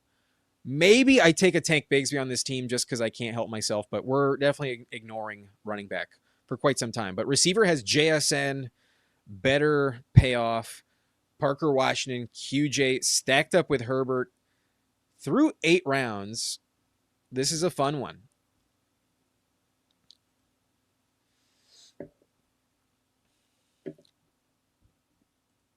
Baseball up close is another feel to it. Definitely a more engaging experience that you can also just kind of like relax as well. Like being locked into a TV as opposed to being locked into the actual baseball game in front of you, so much different. There's some sports I just don't really like on TV, and it's just not as exciting. Like golf without Tiger Woods can be very boring sometimes. And I'm a golfer. I like to play golf. Don't love to watch it, but Josh Downs definitely feels like a good value in terms of just locked in production. Like the volume for Downs, no doubt going to hit. I kind of want to take Worthy for the bring back though, but I'm going to go Josh Downs. I think Josh Downs is actually a safer, better click, and I went a little thin at receiver, so wanting to lock up targets. I think in this scenario, I prefer the floor play than the random spike week variance guy. Like that's what we consider Worthy to be, and obviously he can deliver in that like elite ceiling, but he's also very inconsistent. Last year he actually didn't have that many spikes in the first place. He was hurt. I'm willing to believe in him. He might be just mispriced, perhaps. He might be like a better click than Makai Lemon in theory. However, I feel there's a safer projection to expect with Downs, and there might be less competition, honestly, as well, for targets. Not by a landslide, but Downs, I think, could possibly outscore Alec Pierce. Probably not going to outscore Tyler Warren, but could definitely be his year with no Michael Pittman. First Down says, just wait for someone to put their beer down while they put condiments on their food and replace the full beer with your empty on easy. Yeah, that's how you leave the game with your wallet intact. I mean, you got to be sneaky. Better get away with it. But I don't mind paying for my own beer. Here's what I do. I drive to the stadium, and the parking at SoFi is ridiculous. If you want to park at SoFi, it costs you $85 minimum to be parked there. It's ridiculous. It's not worth it. I don't park there. Instead, I park about a mile away right off the freeway for $3. Parking in LA is a bitch, especially near SoFi. So $3 parking is amazing. And then I either take a $10 Uber to the stadium. It's a 5-minute drive. Or I hop on the shuttle bus, and that's a round trip free thing. The parking spot is literally on the same block as the shuttle bus. So that's why I do that. But once I park, once I'm in my car and it's off, I either pop an edible or I take a huge, I clear a full bowl. Those are the two things I do. I'm gonna take Jordan Love, I think. Actually, no. I think he's going to pop off. It's kind of the same tier, but I have seen Baker fall. So Leia wants to say hi. Last second question on it, but we end up getting timed out with Jordan Love. She's hungry. Got to feed her soon. Gonna make this next pick. We'll be back on the clock soon. But $85. That's, yeah. Who the fuck needs to park? I guess if you're gonna tailgate, like that's kind of it. But the tailgating for Chargers games, there's a section for it. It's definitely fun. It's not my main attraction. Why I'm there. I could take Baker, but actually, I'm gonna take the bring back here. And despite some concerns about my receiver room, I think we're going to be all right. I'm going to go Kelsey here for that Week 17 bring back. I opted against the Xavier Worthy bring back. And if I had to predict my favorite Chief to acquire for that Week 17 bring back, it would be Kelsey, given the weight of this season. I think, especially against this rival, Kelsey is going to play one of his best games of the year at SoFi Stadium against the Chargers Week 17. If it's truly is his last season, which is what I fully expect out of Kelsey this year for him to retire, I think if he is the tight end you need in Week 17 for the fantasy championship, this is something that matters to players. I genuinely believe it's started to mean something. I don't think they're going to publicly acknowledge how much it means to them, but I do think it's a little bit of a competition in the NFL that goes understated and just not mentioned. But they all know that it's the fantasy championship, and if you deliver, you are the man. If you don't, you're going to hear about it from people in your DMs and everything. I do think that some players want that little extra tidbit. We know Derrick Henry always delivers in the fantasy playoffs, so maybe that's something in his mind. I could see this actually mean something to Kelsey because it's a big rivalry game. He has owned them historically. 3 of his best career games have been against the Chargers. Big division rivalry. The Chiefs hate the Chargers. So I think if there's one Kansas City Chief I want to stack with the Chargers for that bring back, it is Kelsey. My second favorite is Kenneth Walker, but The Chargers know how to light up Rashee Rice, and Kelsey fucking owns them. So their defense should be a little worse this year. I think Kelsey can deliver. Week 17. Based, is this in regards to my SoFi parking strategy? Probably. I think that's when this comment came in. Damn it! Tutu sniped me on Rashid Shaheed. I was really optimistic that I could get Rashid Shaheed on this team and get the double stack with Darnold in the next round. That would have been really nice. But we have Parker Washington. Maybe if he doesn't deliver, it's because someone like Travis Hunter does. And I'm a little thin at wideout. So I'm tempted to take Oronde Gadsden, but I already have Quentin Johnston. I need receiver. I'm going to go Travis Hunter. Maybe Omar Cooper's a better click, but we just took him with Meg, and I think the upside is definitely worth it. Maybe him and Parker Washington trade off a few massive spike weeks, and it works out. But I'm loading up a little bit on week 7 buys at the receiver position, so might need to factor that in my decision making. But I could go Darnold here. Wouldn't mind that. Honestly, I'm kind of upset that I took Jordan Love. It kind of doesn't fit very well. It's fine, but it doesn't quite fit. And there's like no backstacks other than like Savion Williams. So I'm kind of regretting the Jordan Love selection. It's between Darnold and Gadsden.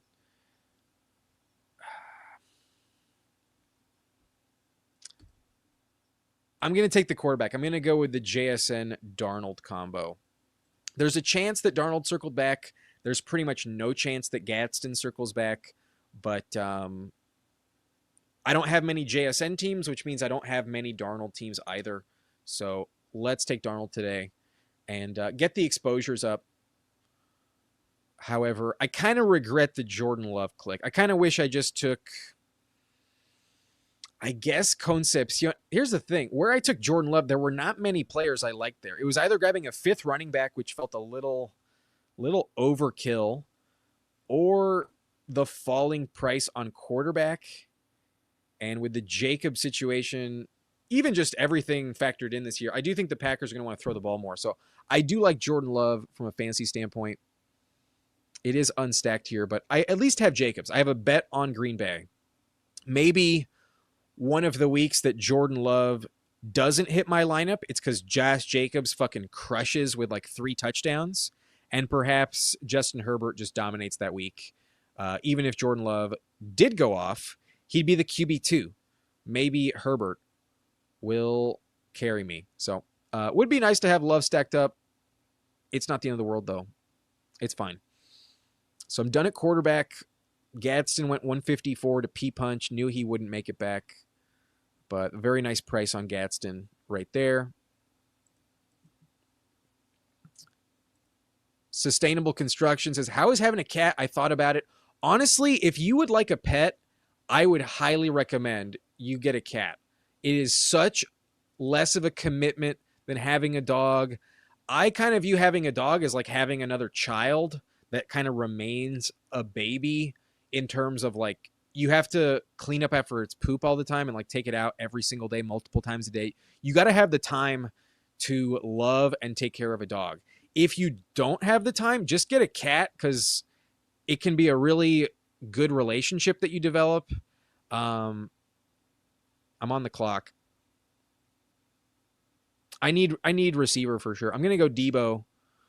Think he can sign somewhere where he's valuable, and I need the points. So give me Debo Samuel. Travis Hunter on this team makes me think I might need 9 of them, but definitely need 8. So got to get in at that position before it dries up. And I do like Debo quite a bit, but tempted to go with Bigsby on this team as my 5th running back, but it seems a little unnecessary. If I am going to take a 5th, I think it needs to be the final round, not sooner. And then Alligator Arms does take him. Sean Tucker off the board, definitely good click. Brian Robinson speaking to me for sure, but I have a shit ton of him already. Damn it, Zero. Are you fucking kidding me? Are you fucking kidding me? Fuck you, bro. Damn it. Shit. 100% I was planning to take him. Damn it. I was too slow on Barner. I thought I had a couple seconds left there. Should have gone Barner, honestly. But who knows? Maybe Barner circles back. Barner is not the most coveted option sometimes. But damn it, Zero. Fuck. I sure as shit wanted Trey Harris. I miss Oakland tailgates. I'm sure that was popping. Raider games. Raider fans, they show up. Taylor Swift not on tour. Kelsey gonna ball out. Oh, sweet. Even better. Taylor Swift has to be the hottest mid. I fully disagree. I don't get it. I don't see the hottest anything with Taylor Swift. Not my type. Also just like weird as fuck. Took the best pick on the board. Yeah. Just saw that Hartman. What a stud. Are we referencing Boston right now? I'm not sure. Or is it Trey Harris?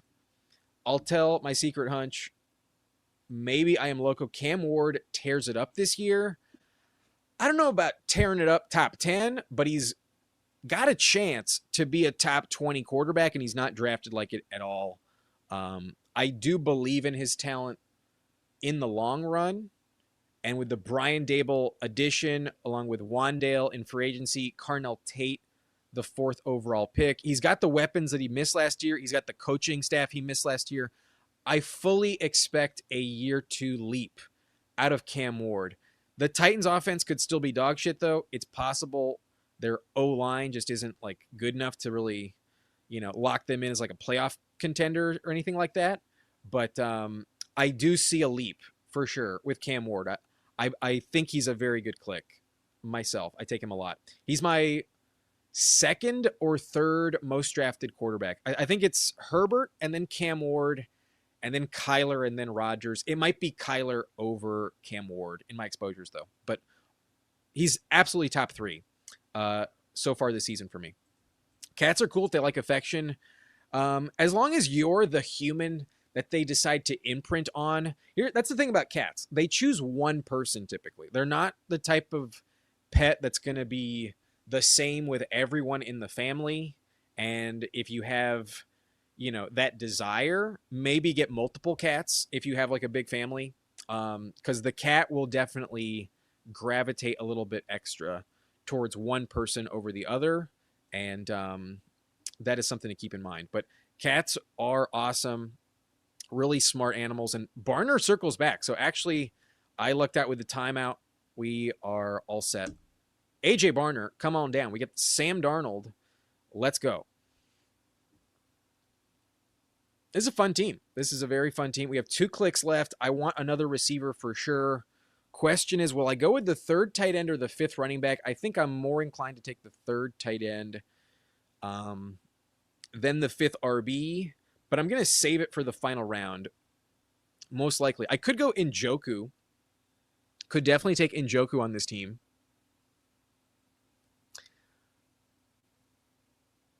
I probably will, to be honest. That's what I'm thinking. Unless Zero snipes me again. Come on, Zero. Snipe me on Ayuk. You know you want Ayuk. No, David Njoku. Let's do it. In the puppy, having 3 quarterbacks and 3 tight ends, a little bit easier to swallow. A little bit. Plus, I'm only going with 4 running backs on this team anyways. So, yeah, we're fucking committing getting the extra depth at the other positions. I will take that 8th receiver, no doubt, with my final click. Dogs, not as good as babies. Probably unpopular opinion. Yeah, I mean, a child is probably the best blessing you could have in theory. Yeah, I would rank babies over dogs. Man, I think Zero knew that one would hurt. I think so. Keaton plus Trey Mini is elite. Here's the thing. I have so much Trey Harris it's fine. It's legitimately fine. I am sitting at 28% Trey Harris right now. So if you're gonna take him away from me, I'm the guy that probably needs less of him. So it's fine. But he's a good click. I'm glad to know you're also in agreement there. He's a good click. I'm at 40% Debo with about 60 teams. Impressive. I don't think I've gone that high because the injury risk, 40%, a little too much for me. I took him like crazy. I still want to take him, but until he signs, it's kind of weird to know exactly what's going to happen. What if he just goes back to the Commanders? You know, what if that just happens? I feel like that's definitely on the table. Why not? I don't think the bridge was burned, but maybe he wants to pursue a ring. Maybe that's a priority for Debo. I mean, I'm not saying you're a gold digger, Francis. But sounds like you're not messing with any broke girls. I am back on the clock, and this is a Savion Williams team, no doubt about it. I have Jordan Love unstacked, 100%. I'm going Savion Williams. I was hoping for Denzel Boston to come back. It seems like Boston in the community definitely moving up in the individual rankings for the most part. But all right, I'm a little behind in the chat. Let me catch up while this draft comes to a close. This, nah, I'm not gonna agree with this. Yeah, this I agree with. She's okay, but she gets overhyped in my opinion. Also, like, the music fucking sucks, in my opinion. Not my music, but I'm not the target audience. I'm also not the target audience. Am I drafting another one after this one? I don't think so. I think I got a dip. Honestly, I think I need to get to dinner. But who knows? I might do a little pop up one timer, super late night stream. I typically am not live at this hour, so who knows? Maybe at 10 p.m. I'll go live one more time. But I sniped 0 twice. Trey in Boston. Number 50 like on this video. Appreciate you, Fancy Dog. Hadn't even checked the likes, but really appreciate it. Thank you very much. Yo, what's up, Best Ball Guy?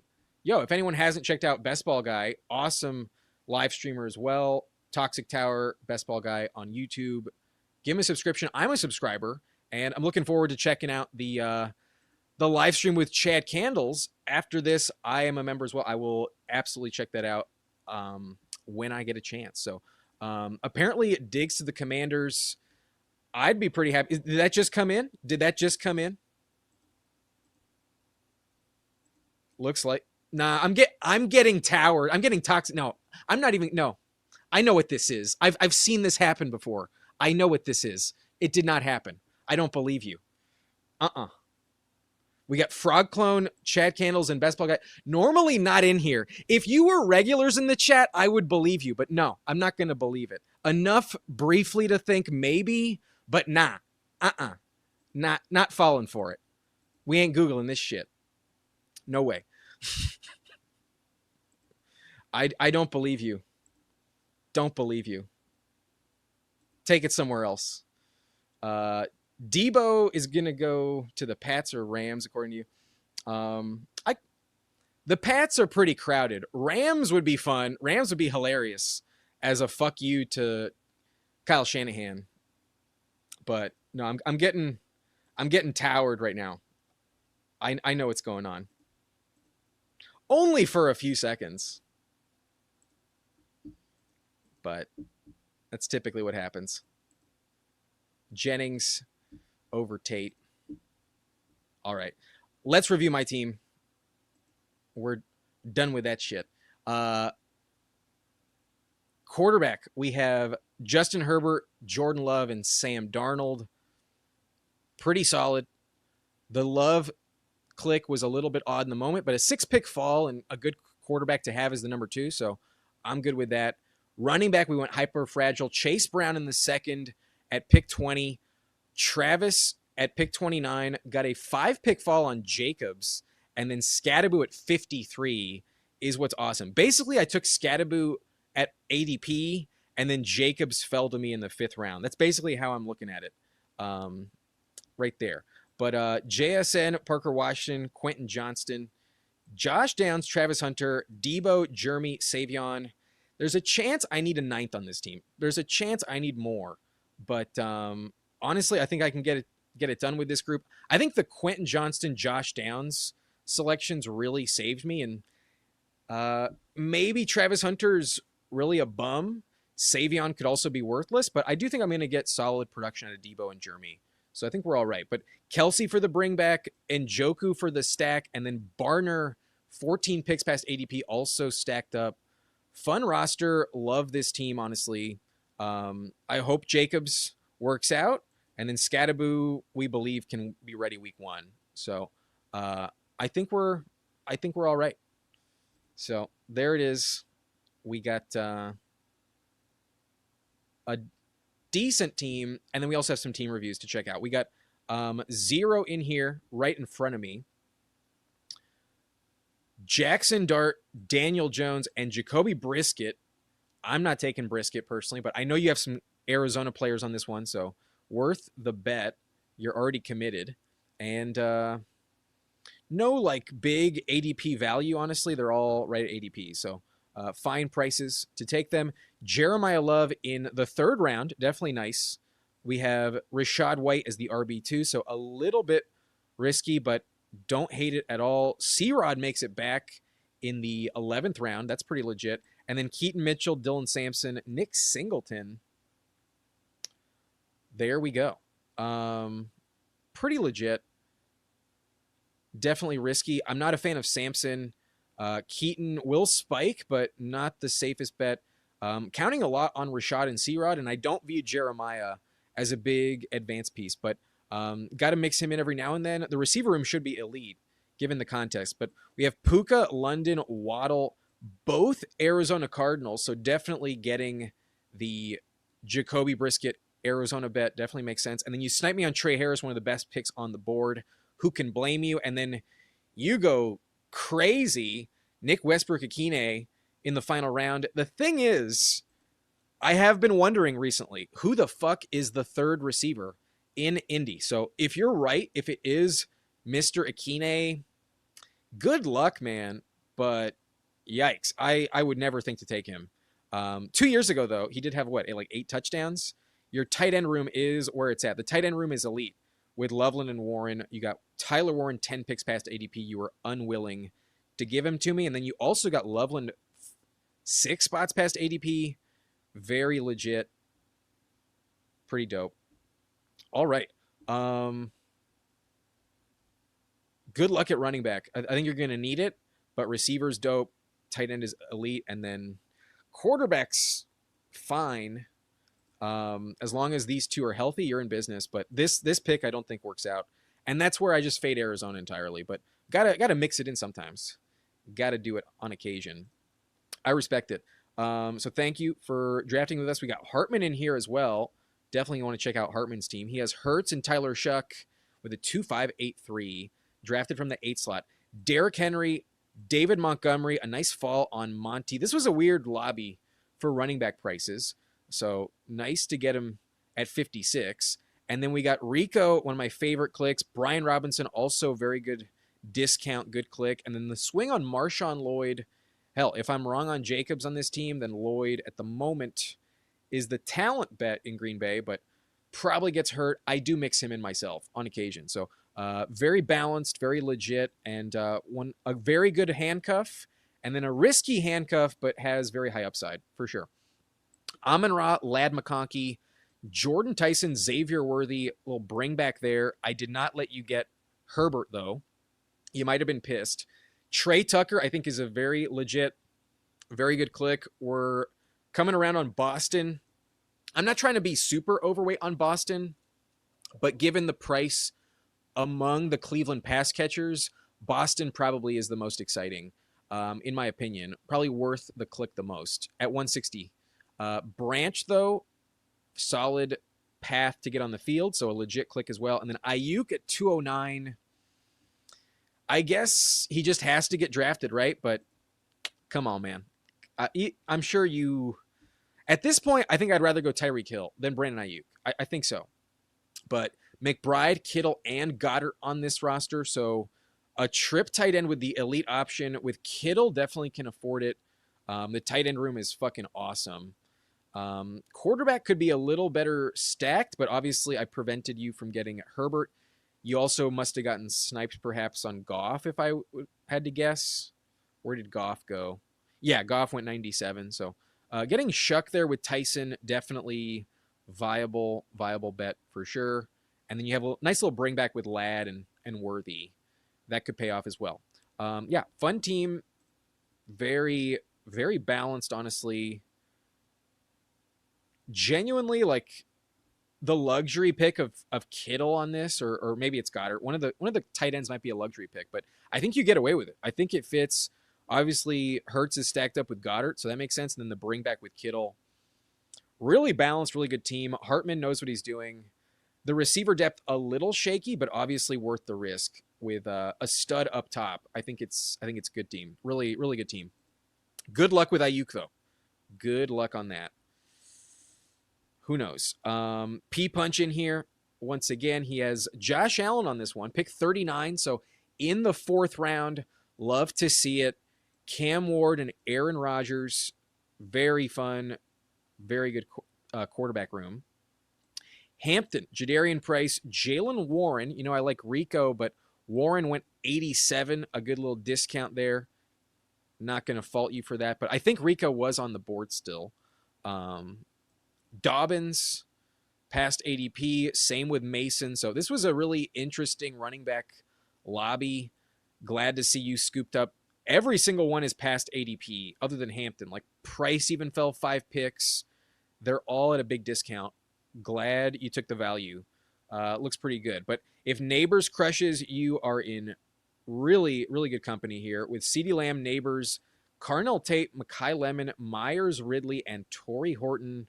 Very fun receiver room. Let's pray for Neighbors. Should be fine. And then waiting on tight end, got Gadsden at 154. Love that for you as your tight end 1. Don't think you should have passed at all. Really good click. Strange and Dulcich, good value tight end room. Very, very fun. A good team here. You know, maybe Neighbors just really, really sinks you, but I doubt it. And then the floor with the running back depth is really strong. And then you have Allen, like shit. You also have Allen. This is a really good team. Damn. I like this team a lot. Not going to lie, P-Punch. A bit envious of this Allen build.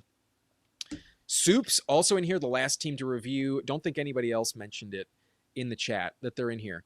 But Mahomes, Malik, and Geno, that's fine. Nothing wrong with that, but Geno, not the most inspiring click.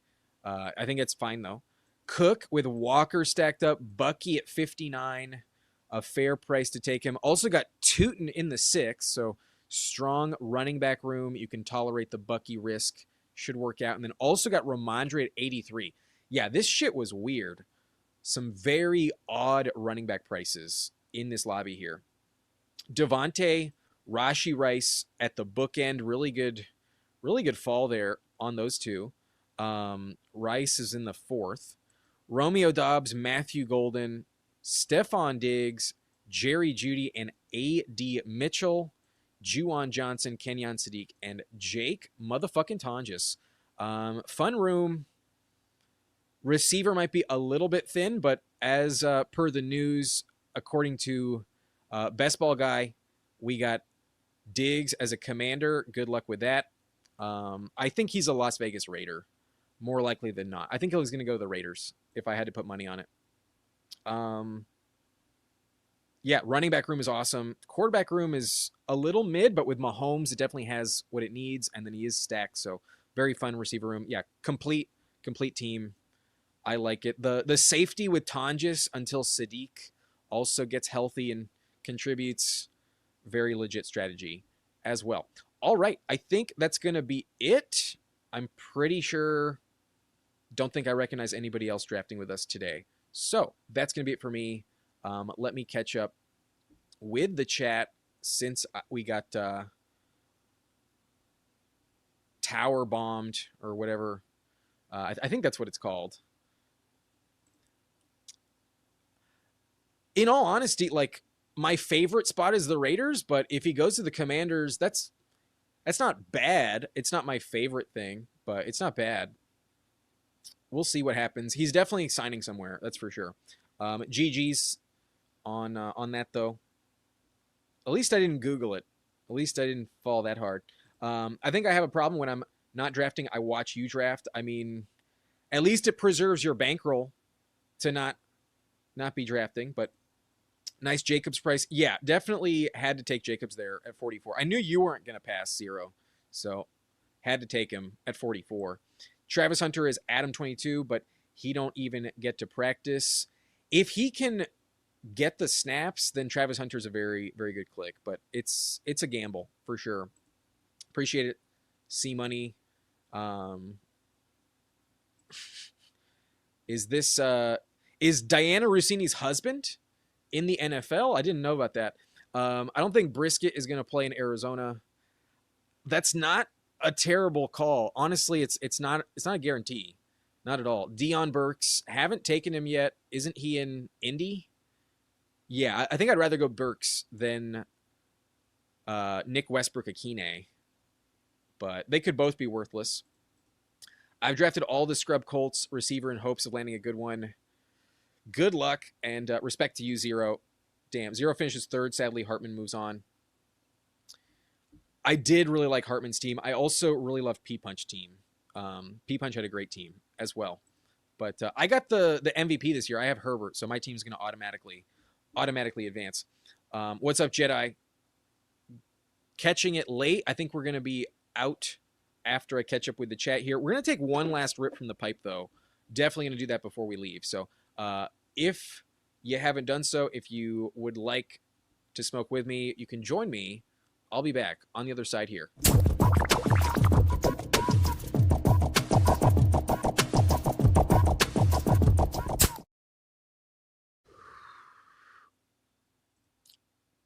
Dope.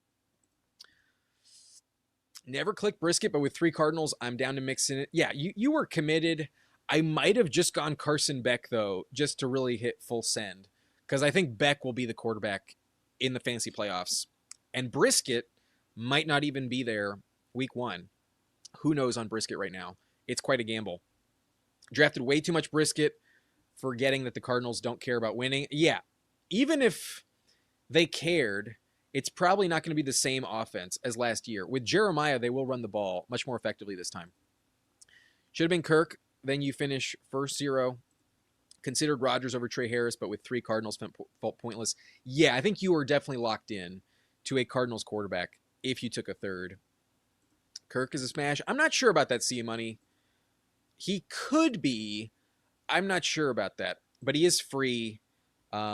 He's a fine click, but I think he's very injury dependent on contingent value. But Hartman advances because he has Trey and Boston. I do like Hartman's team quite a bit. I like Rico as well. Sniped his dart. Oops. When Bo went early, I was happy with the dart snipe. Where did Bo go in this one? He went early? At 98, I have seen him fall recently, so a little bit late. That team took him unstacked. Yeah, with Waddle, definitely makes more sense. Even the Sutton drafter, though, didn't get him. Hartman doesn't forget who snipes him. You're on the list now. I could see that. Hartman with a photographic memory. Got Diggs for the toot and bring back. Hopefully. Cheers. All right, I think we're done. I had a blast. Shout out Meg from Fanspeak. Had a blast drafting with her, playing win-loss picks. Very, very fun. And yeah, I'm Adam. If you haven't done so already, hit that like button on your way out. If you enjoyed the content, then subscribe as well. But I'll see you guys later. Peace out. Good night.